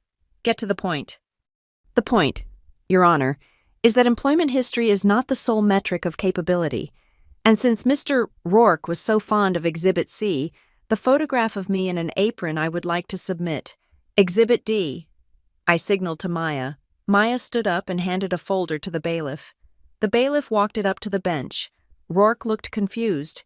He craned his neck to see what it was. Judge Keene opened the folder. I watched his face. I watched the boredom vanish, replaced by a frown of confusion, and then a sudden, sharp stillness. "What is this?" Keene asked. "That," I said, "is a certified copy of my Juris Doctor from Harvard Law School. Behind it is my active license to practice law in the state of Texas, and behind that is a curriculum vitae detailing 5 years of employment as a senior associate at Summit and Vale Legal Group, specializing in high-value probate and trust litigation." The silence that fell over the courtroom was absolute. It was a vacuum. Rourke scrambled for the copy the bailiff had dropped on his table. I saw him read it. I saw his jaw literally drop. He looked at Trent. Trent was staring at the floor, refusing to meet anyone's eyes. "You." Judge Keene looked at me, then at the paper, then back at me. "You are an attorney." "I am," I said. "And more specifically, Your Honor, I am an attorney who has successfully argued cases involving the exact financial instruments Mr. Rourke claimed I could not define." I took a step closer to the bench. "So, the question of my waitress brain is no longer a matter of speculation. It is a matter of record. The premise of the plaintiff's argument that I am incompetent due to a lack of education or experience is demonstrably false. It is a lie, and they knew it." "Objection," Rourke shouted, standing up. "We did not know the defendant concealed her credentials." "I was under no legal obligation to provide a resume to my brother," I shot back, pivoting to face Rourke. "The burden of proof was on you to prove incompetence. You chose to rely on a photograph and a stereotype instead of doing your due diligence. That is malpractice. Mr. Rourke, not concealment." Rourke sat down slowly. He knew he was beaten on that point, but I wasn't done. I turned back to the judge. This was the moment. The mask was off. The credentials were on the table, but the true weapon was still in my pocket. "However," I said, my voice dropping an octave, becoming deadly serious, "the issue today is no longer just about my competence. It is about the proceedings of this court. Judge Keene narrowed his eyes. Tread carefully, counselor. I am treading very carefully, Your Honor, because during this hearing, the court made several statements regarding my intelligence, my background, and my breeding based solely on my appearance and my temporary job. I paused. I let the memory of his laughter fill the room. Statements like waitress brain. Statements implying that service workers are inherently less intelligent. Statements that mock the very citizens this court is sworn to serve. I was making a point, Keene said, his face flushing red. It was judicial rhetoric. It was bias, I corrected him. And unfortunately for the record, Your Honor, it was preserved. I reached into my pocket. I pulled out my phone. I held it up, the black screen reflecting the fluorescent lights. I have a recording, I announced. The room gasped, a collective, sharp intake of breath. Under Texas law, I am a party to this conversation. I recorded the entirety of today's proceedings.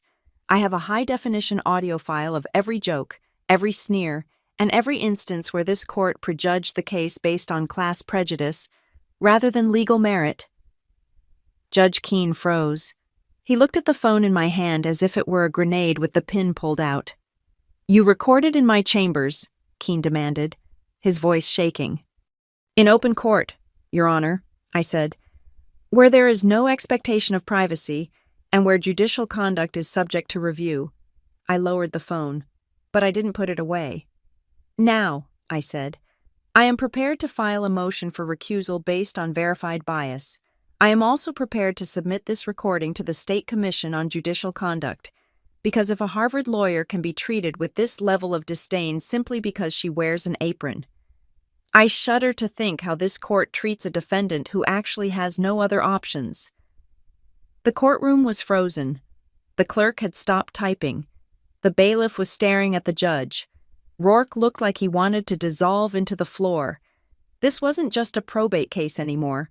I had just put the judge's career on the chopping block. So, I said, breaking the silence, I suggest we take a recess, a real one. Before this court makes a ruling it cannot unmake. Judge Keene stared at me. His face was a mask of fury and fear. He knew I had him. He knew that if that tape got out, if the media heard a sitting judge mocking a waitress who turned out to be a legal prodigy, he would be finished. Recess, Keene croaked. He banged the gavel so hard it sounded like a gunshot. Chambers, now, he stormed out. I stood there in the center of the room. I felt the adrenaline humming in my veins. Gwen was sobbing quietly in the front row. Trent was pale, staring at the empty judge's chair. Maya stood up and walked over to me. She didn't smile. She didn't high-five me. She just leaned in and whispered, "You didn't just twist the knife," Maya said. "You broke the handle off." "I told you," I said, looking at my family. "I came here to finish it." The war wasn't over, but the battle for respect, I had just won that in a landslide. And now, I was going to make sure the truth had a very expensive price tag. The doors to the judge's chambers remained firmly shut for 45 minutes. In the legal world, a delay that long during a procedural hearing is an eternity. It is the silence of a system frantically trying to repair a breach in its own hull. I sat at the defense table, my back straight, my hands resting on the cool wood. The gallery was buzzing with whispered rumors, but I tuned them out. Beside me, Maya was typing furiously on her laptop, the click-clack of the keys, the only sound penetrating my focus. She wasn't just taking notes, she was drafting a formal motion for recusal. "We do not leak this," I said quietly, leaning in so only Maya could hear. I know the internet would love the audio of a judge mocking a waitress, but if we put it on social media, we look like we are trying to try the case in the court of public opinion. Rourke will claim we are tainting the jury pool, even if there isn't a jury yet. Maya stopped typing and nodded. Agreed. We keep it clean. We file it with the clerk. We submit a copy to the State Commission on Judicial Conduct. We follow the procedure to the letter. That way, when Keene falls, he cannot say he was pushed by a mob. He will have been pushed by the law. She hit a final key with a decisive snap. Done. Maya said. I am sending it to the printer in the clerk's office now. We are citing Canon 3 of the Texas Code of Judicial Conduct regarding bias and prejudice. We are attaching the transcript of your recording as Exhibit A. I watched the clerk's printer in the corner of the courtroom whir to life. The bailiff walked over, picked up the hot pages, and looked at them. His eyes widened. He glanced at me, then at the closed door of the judge's chambers, and then he walked the documents inside. Across the aisle, the mood had shifted from arrogant celebration to frantic damage control. Caleb Rourke was no longer laughing. He was huddled with Trent and Gwen, his face a mask of tight, controlled anger. He was whispering aggressively, his hand chopping the air. Trent looked pale. He kept glancing at the door where the judge had disappeared, as if praying for Keene to come back out and save him. Gwen was just staring at her hands, twisting a diamond ring around her finger, over and over again. They are scared, Maya observed. Rourke knows he just sat there and let a judge commit reversible error without objecting. It makes him look incompetent. It gets worse, I said. Look at Rourke's phone. He's checking his email. He is looking for an exit strategy. But Maya wasn't looking at Rourke anymore. She was looking at her own screen, her brow furrowed in concentration. She had opened a new browser tab and was scrolling through a website with a dark blue banner. Chloe, Maya whispered. Her voice had a strange edge to it. I need you to look at this. I slid my chair closer. What is it? I was looking into Trent's philanthropic endeavors, Maya said. Remember how he told the local paper he was going to be a pillar of the community once the inheritance settled? He made a big show of pledging a donation to a local nonprofit last week. He wanted to look like a benevolent heir. I remember, I said. He pledged $50,000 to the Travis County Arts and Heritage Foundation, money he doesn't have. Right, Maya said. But look who sits on the board of directors for the Travis County Arts and Heritage Foundation. She pointed to a name halfway down the list. Patricia Keene. I felt a cold chill run through my veins. Keene, I repeated. As in Judge Randall Keene's wife. Maya confirmed. She is the treasurer. Trent pledged $50,000 to a charity managed by the wife of the judge presiding over his case, and he did it a week before the hearing. I sat back, the implications crashing over me like a wave. This wasn't just bias anymore. This wasn't just a judge making a bad joke about a waitress. This was the appearance of a bribe. Whether money had actually changed hands or not didn't matter.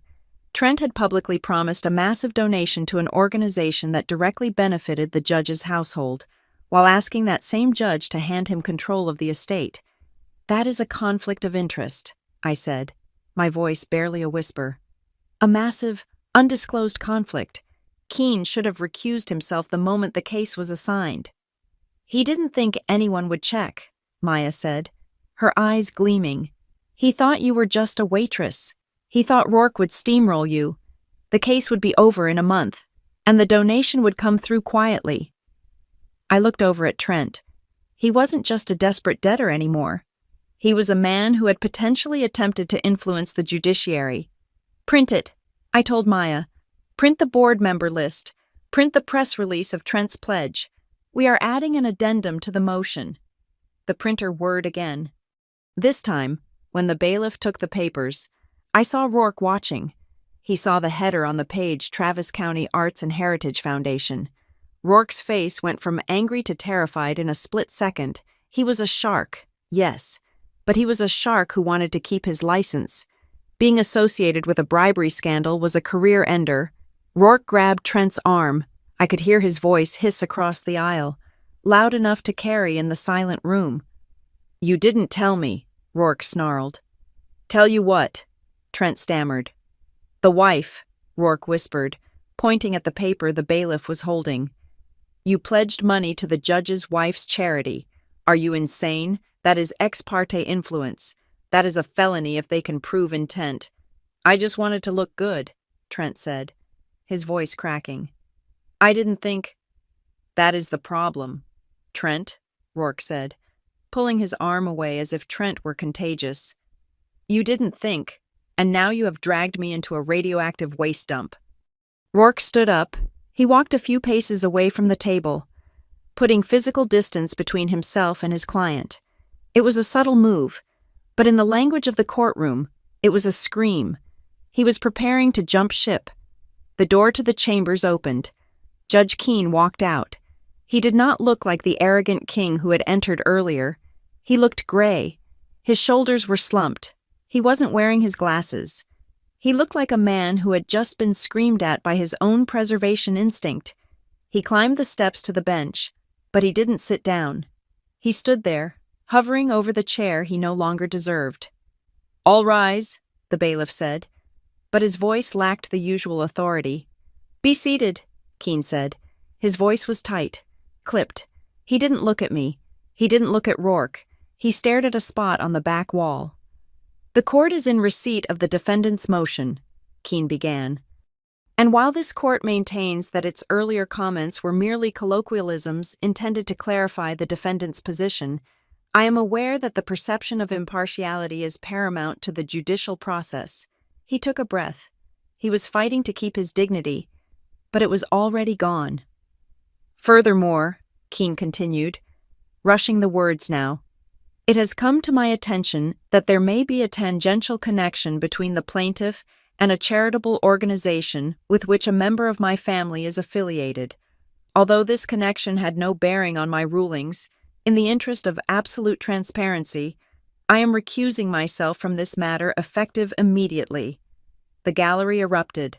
Reporters were typing furiously on their phones. "This case is hereby transferred to the docket of Judge Alana Reyes for all future proceedings," Keene said. "The temporary injunction remains in place until reviewed by the new presiding judge.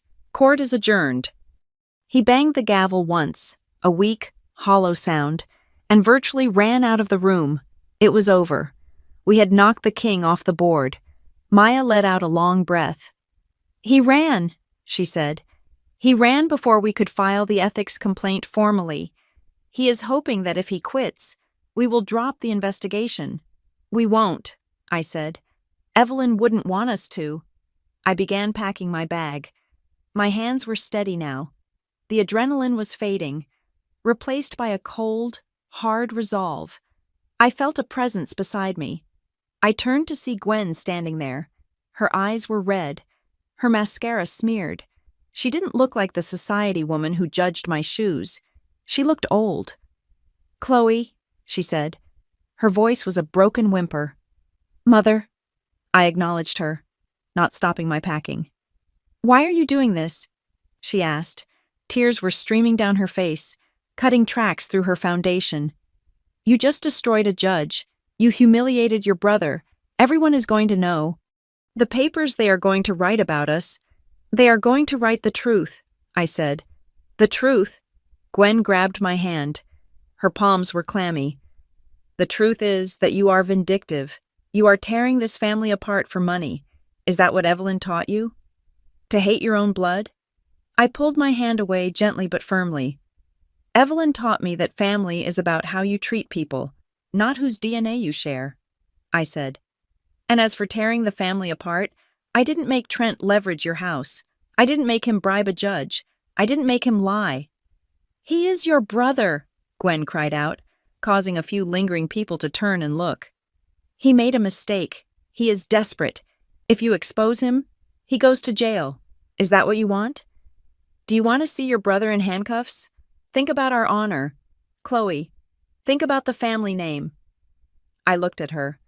I looked at the woman who had watched me scrub tables for weeks and felt nothing but shame, not for my struggle, but for how it reflected on her. "Honor," I repeated the word, tasting the bitterness of it.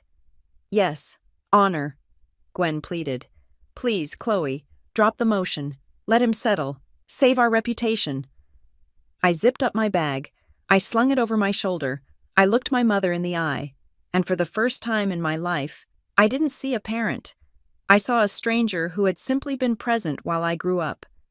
"Mother," I said, "you have it backwards. Honor is not destroyed by the truth. It is destroyed by the behavior you are trying to hide, the shame you feel right now. That isn't me." That is the bill coming due for 30 years of pretending you were better than everyone else. Gwen recoiled, as if I had physically struck her. I walked past her. Trent was standing by the exit. He looked shell-shocked.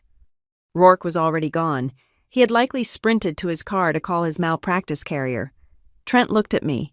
His eyes were dark, filled with a mixture of fear and something else, something sharper, hate. "You think you won," Trent whispered as I passed him. "I think I just found a new judge," I said. "One who won't care about your charity pledges." "Judge Reyes," Trent said. He tested the name on his tongue. Then, a slow, ugly smile spread across his face. It wasn't the smile of a winner, but it was the smile of a man who had one last grenade in his pocket and was ready to pull the pin. "You really should have taken the settlement, Chloe," he said, "because you don't know what I found in Evelyn's house. You don't know who I found." I stopped. "What are you talking about?" "You will see," Trent said. "Judge Reyes likes witnesses, real, emotional witnesses, and I found one who is going to break your heart." He pushed past me and walked out into the bright, blinding sunlight of the Texas afternoon. I stood there for a moment, the chill of the air conditioning settling on my skin. "He is bluffing," Maya said, coming up beside me. "He has nothing. We have the medical records. We have the videos. We have the law." "He isn't bluffing," I said, watching the door swing shut. "I know that look. That is the look of a rat that found a new hole." "Who could he possibly have?" Maya asked. "Evelyn was a recluse. She had no family besides you." "I don't know," I said. "But we are going to find out." I walked out of the courthouse. The sun hit my face, but it didn't feel warm. The victory with Judge Keene felt hollow now. I had won the skirmish. But the war had just shifted to new ground. Judge Alana Reyes. I knew her reputation. She was strict, fair, and obsessed with the moral character of the parties involved. She didn't care about loopholes. She cared about the human element. If Trent had found someone a witness who could attack my character, or Evelyn's intentions on a personal level, then all the medical records in the world might not save me. I took out my phone. I had a shift at the cafe in 2 hours. "Are you still going in?" Maya asked, incredulous. "You just took down a judge. Go home. Rest." "No," I said, putting my sunglasses on. "I am going to work, because until the gavel bangs for the last time, I am still just a waitress fighting for her life, and I have tables to turn." I started walking toward the bus stop. The fight was far from over, and if Trent wanted to play dirty, he was about to learn that mud wrestling was a lot harder when your opponent knew how to hold their breath. The air in the courtroom of Judge Alana Reyes was different. If Judge Keene's courtroom had been a circus, this was a sterile operating theater. There was no gallery of gossip-hungry spectators, no laughing clerks, and absolutely no tolerance for theatrics. The wood paneling seemed darker here, the lights starker. Judge Reyes sat behind the bench like a statue carved from granite, her eyes scanning the files with a terrifying, silent efficiency. She did not smile. She did not joke. She simply worked. I sat next to Maya, my hands folded on the table. My family sat across the aisle. They looked smaller today. Trent was hunching forward, his expensive suit looking like a costume he had worn too long. Gwen was pale, her eyes darting around the room as if searching for an exit that didn't exist. They missed Judge Keene. They missed the bias. Now, they were facing the raw, cold machinery of the law, and they were terrified. "Mr. Rourke has withdrawn from this case," Judge Reyes announced, her voice crisp and dry. "Mr. Sterling, you are now representing the plaintiffs." A young, nervous-looking lawyer stood up next to Trent. "Yes, Your Honor, we are ready to proceed." "Good," Reyes said. "I have reviewed the files transferred from the previous court. I have seen the allegations of undue influence and lack of capacity. I have also noted the irregularities in the previous hearings. We will not be repeating those mistakes. Call your witness." Trent leaned over and whispered something to Sterling. Sterling nodded and cleared his throat. "We call Martha Higgins to the stand." This was Trent's bombshell. The witness he had threatened me with in the hallway. Martha Higgins walked in. She was a woman in her 60s, wearing a floral dress that had seen better days. I recognized her immediately. She had been a relief caretaker for Evelyn, someone who came in on weekends to help with cooking and cleaning about 2 years ago. She took the oath. "Mrs. Higgins," Sterling began, trying to project confidence. "You spent time with Evelyn Harrow in her final years, correct?" "I did," Martha said, gripping her purse. "I was there every Saturday for 6 months." "And did you observe the defendant, Chloe Thomas, interacting with Mrs. Harrow?" "I did." Martha nodded vigorously. "She was always there, always whispering. She would take Mrs. Harrow into the study and close the door, and when they came out, Mrs. Harrow would look tired, confused. I heard Chloe telling her she needed to sign papers, pushing her." Trent looked at me with a smirk. It was a weak smirk, but it was there. He thought this proved coercion. "Thank you," Sterling said. "No further questions." Maya stood up. She didn't walk to the podium. She just stood at our table, looking at a single sheet of paper. "Mrs. Higgins," Maya said pleasantly, "you stated you worked for Mrs. Harrow for 6 months. Could you clarify the dates of your employment?" Martha blinked. "Well, it was 2 years ago, roughly." "According to the payroll records," Maya said, "you were employed from January to June of 2 years ago. Is that correct?" "That sounds right," Martha admitted. "And are you aware," Maya continued, her voice hardening, "that the last will and testament of Evelyn Harrow was drafted and signed in November of last year, 18 months after you were fired for theft?" The room went deadly silent. Martha's mouth opened and closed like a fish. "I wasn't fired," she stammered. "We parted ways."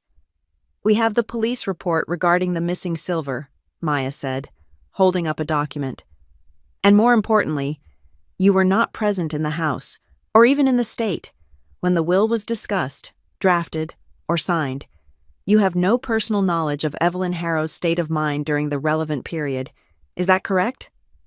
"I know what I saw back then," Martha cried out, looking at Trent for help.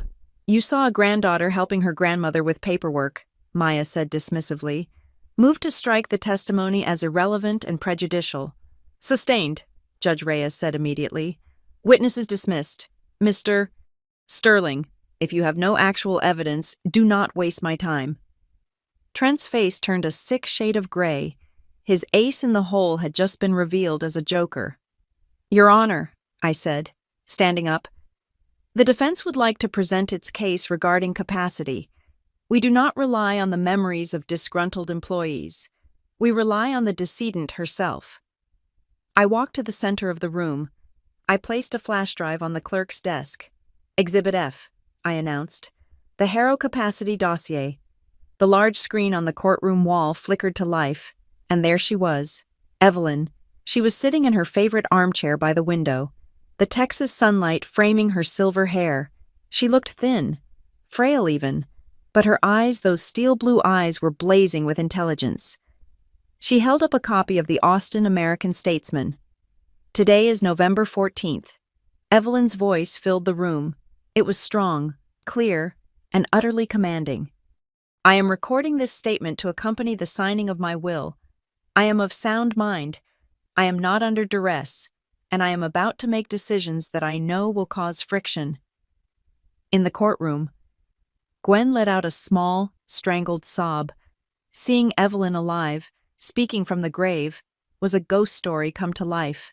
On the screen, Evelyn leaned into the camera. "I am leaving the bulk of my estate to Chloe Thomas, not because she is family, but because she is capable. She has the discipline, the intellect, and the moral compass to manage this legacy. My nephew, Trent, and his mother, Gwen, will receive a nominal sum." Evelyn paused, and her expression hardened. "I know they will be angry. I know they will likely try to challenge this. They will claim I was old. They will claim I was crazy. They will claim Chloe tricked me. Let me be clear. Chloe Thomas never asked for a dime. In fact, she tried to talk me out of it. She wanted me to leave it to charity. but I am choosing her. The video cut to a new scene. Evelyn was sitting with two doctors. They were asking her complex questions about her assets, her family history, and current events. She answered every single one with precision and wit. She listed her stock holdings. She explained the tax implications of her land trusts. She ran circles around the psychiatrists. "This is not the mind of a confused woman," Judge Reyes murmured, almost to herself. The video ended. The screen went black. "That video," I said to the room, "was filmed 1 hour before the will was signed. It was witnessed by 3 independent notaries and 2 forensic psychiatrists." I turned to Trent. There was no whispering behind closed doors. "Trent, there was only clarity." Judge Reyes looked down at the file in front of her. She flipped a page. Then she stopped. She read something, and her eyebrows shot up. "Mr. Sterling?" Judge Reyes said. Her voice was dangerously soft. "Are your clients aware of Article 9, Section 4 of the will?" Sterling looked through his papers, confused. "I believe so, Your Honor. The standard clauses." "It is not standard," Reyes said. "It is an in terrorem clause, a no-contest clause, but it is aggressive." She looked up at Trent and Gwen. "The clause states that if any beneficiary challenges the validity of this will, and if that challenge is found to be without merit, said beneficiary shall forfeit any and all gifts bequeathed to them. That includes the $5,000. But it goes further." Reyes adjusted her glasses. "It stipulates that in the event of a failed challenge, the challenging party shall be personally liable for all legal fees, court costs, and administrative expenses incurred by the estate during the defense of the will. Furthermore, they must reimburse the estate for any loss of value caused by the freezing of assets." The silence that followed was heavy enough to crush bones. "Reimburse," Gwen whispered. "What does that mean?" "It means," I said, turning to face my mother, "that you don't just lose the $5,000. It means you pay for my lawyers, you pay for the expert witnesses, you pay for the court's time, and you pay for the 6% growth the portfolio lost while you had it frozen." I did the math in my head. "Currently," I said, looking at Trent, "that bill is roughly $150,000. And climbing?" Trent looked like he had been shot in the chest. He grabbed the table to steady himself. They had thought this was a free roll of the dice. They thought that if they sued and lost, they would just go back to their lives. They didn't know Evelyn had set a bear trap. $150,000, Trent stammered. "We don't have that." "I know you don't," I said.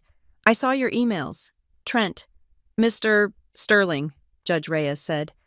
"Given the video evidence I just saw, the likelihood of you proving incapacity is virtually zero.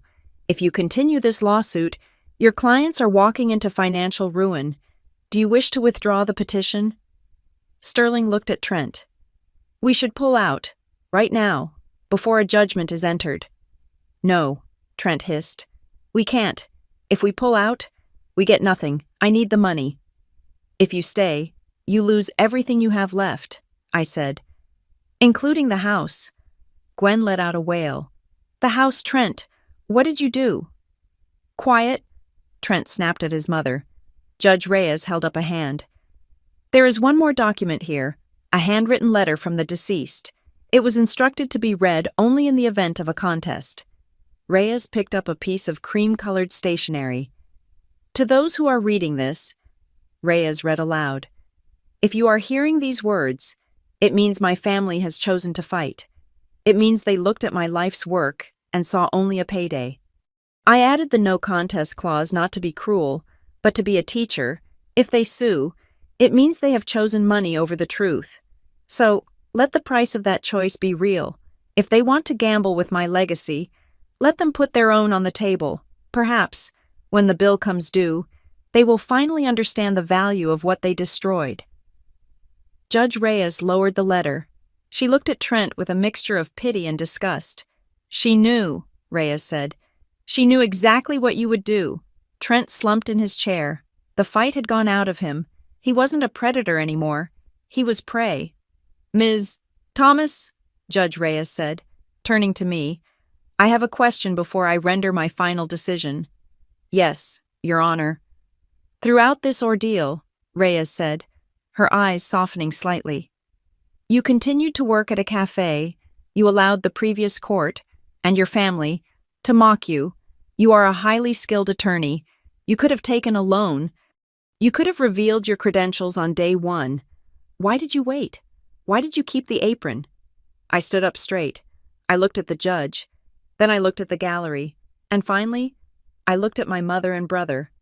Because, Your Honor, I said, my voice steady, when you wear a suit, people treat you with a certain default respect. They assume you matter.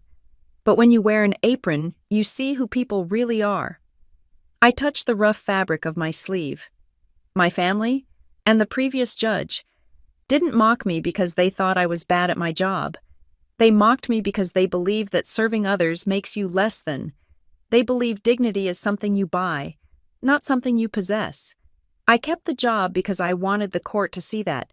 I wanted to prove that their contempt wasn't about my competence. It was about their character. I didn't work for tips, Your Honor. I worked for the truth.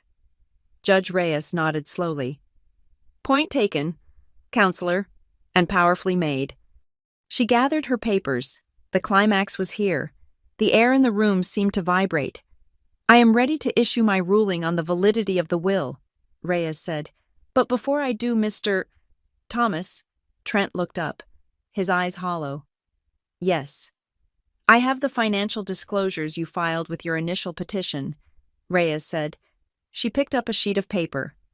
In this sworn affidavit, you claim to have 0 significant debts, making you a suitable candidate for administrator. She paused. The silence stretched out, thin and terrifying. However, Reyes continued, her eyes locking onto his like a laser. Ms. Thomas has submitted evidence suggesting you are currently facing a margin call on a leveraged account, a margin call that exceeds the value of your mother's home, Gwen gasped, clutching her chest. Trent, is that true? Trent didn't answer. He couldn't breathe. So, here is the question that will determine your future. Mr. Thomas, Judge Reyes said, leaning forward. Did you contest this will because you genuinely believed your aunt was incompetent? Or did you contest it because you committed perjury to use this court as a piggy bank to cover your gambling losses? The trap snapped shut. If he admitted the debt, he admitted to perjury and fraud. He would go to jail. If he denied the debt, he would lose the case anyway based on the video. And the no contest clause would bankrupt him, exposing the debt to his creditors immediately. He was buried. Trent opened his mouth to speak, but no sound came out. He looked at me. I didn't look away. I didn't smile. I just watched. Answer me, Mr. Thomas, Judge Reyes commanded. The truth has a bill, and it is time to pay it. Judge Reyes did not blink. The silence in the courtroom was not empty. It was heavy, filled with the suffocating weight of inevitable consequences. She leaned over the bench, her gaze pinning Trent to his chair like a specimen on a corkboard. I will ask you one last time, Mr. Thomas, Judge Reyes said, her voice echoing off the mahogany walls. Do you have a single piece of concrete, admissible evidence that your aunt was coerced? Do you have a medical report? A witness who has not been discredited? Or do you simply have a photograph of an apron and your own sense of entitlement? Trent looked at his lawyer. Sterling. But Sterling was staring at his shoes, visibly distancing himself from the blast radius.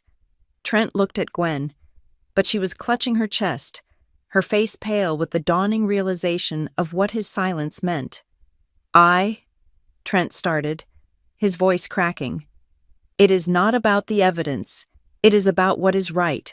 It is family money. It belongs to us, to the people who know how to use it. How to use it, Judge Reyes repeated, raising an eyebrow. You mean, use it to pay off the margin call you denied having in your sworn affidavit? I had to, Trent shouted, snapping under the pressure. The veneer of the successful businessman shattered completely. The market turned on me. I just needed a bridge loan. Evelyn had millions sitting in low-yield bonds doing nothing. She was dead. She didn't need it. I need it. If I don't cover the position by Friday, they take the house. They take everything. The admission hung in the air, naked and ugly. Gwen let out a low, keen sound. The house. You said the house was safe. You said you leveraged the commercial properties. I lied, Trent screamed at her, his face blotchy and wet with sweat. I lied because you wouldn't give me the signature otherwise, but it doesn't matter now, does it? Because she stole it? He pointed a shaking finger at me. She stole my bailout. Judge Reyes banged her gavel. It wasn't a call for order. It was a period at the end of a sentence. Let the record show, Reyes said, her voice ice-cold, that the plaintiff has admitted in open court that his motivation for this contest was not a concern for the decedent's capacity, but a personal financial exigency resulting from his own mismanagement of funds. She turned her eyes to me. Ms. Thomas, she said, the court finds that the last will and testament of Evelyn Harrow is valid, rational, and executed with full testamentary capacity. The allegations of undue influence are dismissed with prejudice. She shifted her papers, the sound loud in the silent room. Furthermore, the court finds that this contest was brought in bad faith. Therefore, I am enforcing the no contest clause in its entirety. The plaintiff, Mr. Trent Thomas, and by extension, the co-plaintiff, Mrs. Gwendolyn Thomas, are hereby disinherited. They forfeit the $5,000 bequest. Trent slumped forward, burying his head in his hands, but Reyes was not done. Additionally, the judge continued, per the terms of the clause, the plaintiffs are ordered to reimburse the estate for all legal fees, court costs, and administrative expenses incurred during this litigation. I am also granting the defendant's motion for damages regarding the loss of value due to the asset freeze. The total judgment against the plaintiffs is set at $162,000, payable immediately. $160,000, Gwen whispered, horrified. We don't have that, if he loses the house. Then you will have to declare bankruptcy, Judge Reyes said, without a shred of pity. That is the cost of filing a frivolous lawsuit in my courtroom. She looked at Trent one last time. Mr. Thomas, I am also referring the transcript of this hearing to the District Attorney's Office for review regarding potential perjury charges related to your initial financial disclosures. You may step down. The gavel came down. Bang. It was over. The bailiff moved toward Trent, not to arrest him yet, but to ensure he didn't do anything rash. Sterling was already packing his briefcase, practically running for the door. I stood up. I felt a hand on my shoulder. It was Maya. You did it, she whispered. You buried them. No, I said, gathering my files. They buried themselves. I just handed them the shovel. We walked out of the courtroom and into the lobby. The air conditioning out here felt different. It felt like freedom. I was halfway to the exit when I heard the click-clack of heels behind me. Chloe. I stopped. I turned around. Gwen was running toward me. She looked like a wreck. Her hair was coming loose from its perfect bun, and her eyes were wild with desperation. She stopped a few feet away, reaching out as if to hug me, then dropping her hands when she saw the look on my face. Chloe, please, she begged. You have to stop this. You can waive the judgment. You are the executor. You can choose not to enforce the debt. Why would I do that? I asked calmly. Because we are family, Gwen cried, tears streaming down her face. Trent made a mistake, a terrible mistake, but if you make us pay that money, we will be on the street. They will take the house, my house, the house you grew up in. The house you told me to leave when I was 18 because I wasn't successful enough. I asked. I was trying to motivate you. Gwen sobbed. I always loved you. I was just hard on you because I wanted you to be tough. And look, you are a lawyer now. You are rich. You don't need the money. Just sign a paper. Forgive the debt. Please. Chloe, don't be cruel. I looked at her. I looked at the woman who had sat in the front row and smiled when Judge Keene called me a waitress. I looked at the woman who had tried to trick me into signing away my rights because she thought I was too stupid to understand a trust document. "Do you remember the first hearing?" I asked her softly. Gwen blinked, confused. "What?" "The first hearing," I repeated. "When Judge Keene laughed at me, when he made jokes about my apron, when he humiliated me in front of a room full of strangers." "That was him," Gwen pleaded. "That wasn't us." "I watched you, Mother," I said. "I looked right at you, and you weren't horrified. You weren't defending me. You were laughing. You covered your mouth. But I saw your eyes. You were enjoying it. You chose to stand on the side of the laughter because you thought that was where the power was. I didn't." "You did," I said. "And now the power has shifted. I am not being cruel. I am simply letting you live with the consequences of the side you chose. You bet on Trent. You bet on the lie. And you lost." I turned my back on her. "Chloe," she screamed, her voice cracking. "I am your mother." "I know," I said without turning around. "That is why it is so tragic that I had to find a parent in a woman I wasn't even related to." I walked out the doors. The Texas sun hit my face, bright and warm. I took a deep breath. It smelled of ozone and hot pavement. It smelled like the truth. I didn't see Trent again. I heard later that Rourke had dropped him as a client the moment he left the building, and the district attorney had indeed opened an investigation into his financial disclosures. He was facing felony perjury charges. The house was foreclosed on 3 weeks later. Gwen moved into a small apartment in a neighboring town, presumably living off her Social Security, but I didn't dwell on their fate. I had work to do. 2 nights later, I sat on the porch of the ranch house in the hill country. It was my house now. The stars were out. A vast canopy of diamonds scattered across the velvet sky. I opened the last envelope Evelyn had left for me. It was handwritten on her personal stationery. The ink was slightly shaky, written in her final days. "My dearest Chloe, if you are reading this, the dust has settled. I hope you didn't go too easy on them. But knowing you, you were fair, which is more than they deserved. I want to tell you one last thing. Throughout your life, people will try to put you in a box. They will look at your gender, or your background, or your clothes, and they will decide who you are before you even speak. They will call you a waitress. They will call you assistant. They will call you lucky. Let them call you a waitress by those who are terrified of your intellect. Let them underestimate you. It is the greatest advantage a woman can have, because while they are busy looking down on you, they never see the blade coming until it is already against their throat. You were never just a waitress to me. You were the daughter I never had. Now, go do something good with it. Make sure the next girl in the apron doesn't have to fight alone. Love, Evelyn." I folded the letter and pressed it to my chest. A single tear rolled down my cheek, hot and cleansing. 30 days later, I walked into the lobby of the Northline Harbor Attorneys. It was a boutique firm, small but fierce, specializing in plaintiff litigation. I wasn't there for an interview. I was there to sign the partnership agreement.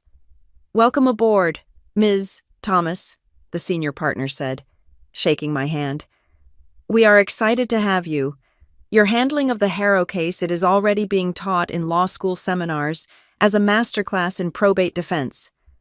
"I am happy to be here," I said, "but the terms we discussed regarding my pro bono hours—" "Agreed," he said. 20 hours a week. It is unprecedented. But for you, we will make it work." I smiled. "Thank you." But my real work wasn't in the high-rise office. That afternoon, I drove to the University District. I parked in front of a familiar brick building. The sign out front had been freshly painted. Juniper Oak Cafe. I walked inside. Sarah was behind the counter. When she saw me, she practically vaulted over the espresso machine to hug me. "I still can't believe you bought the building," she squealed. "You are my landlord. Does this mean I get a rent freeze?" "It means you own the business." "Sarah," I said, handing her a folder. "I bought the building, you own the cafe, rent-free for 5 years. Just keep making that oat milk latte." Sarah started crying. Chloe, why?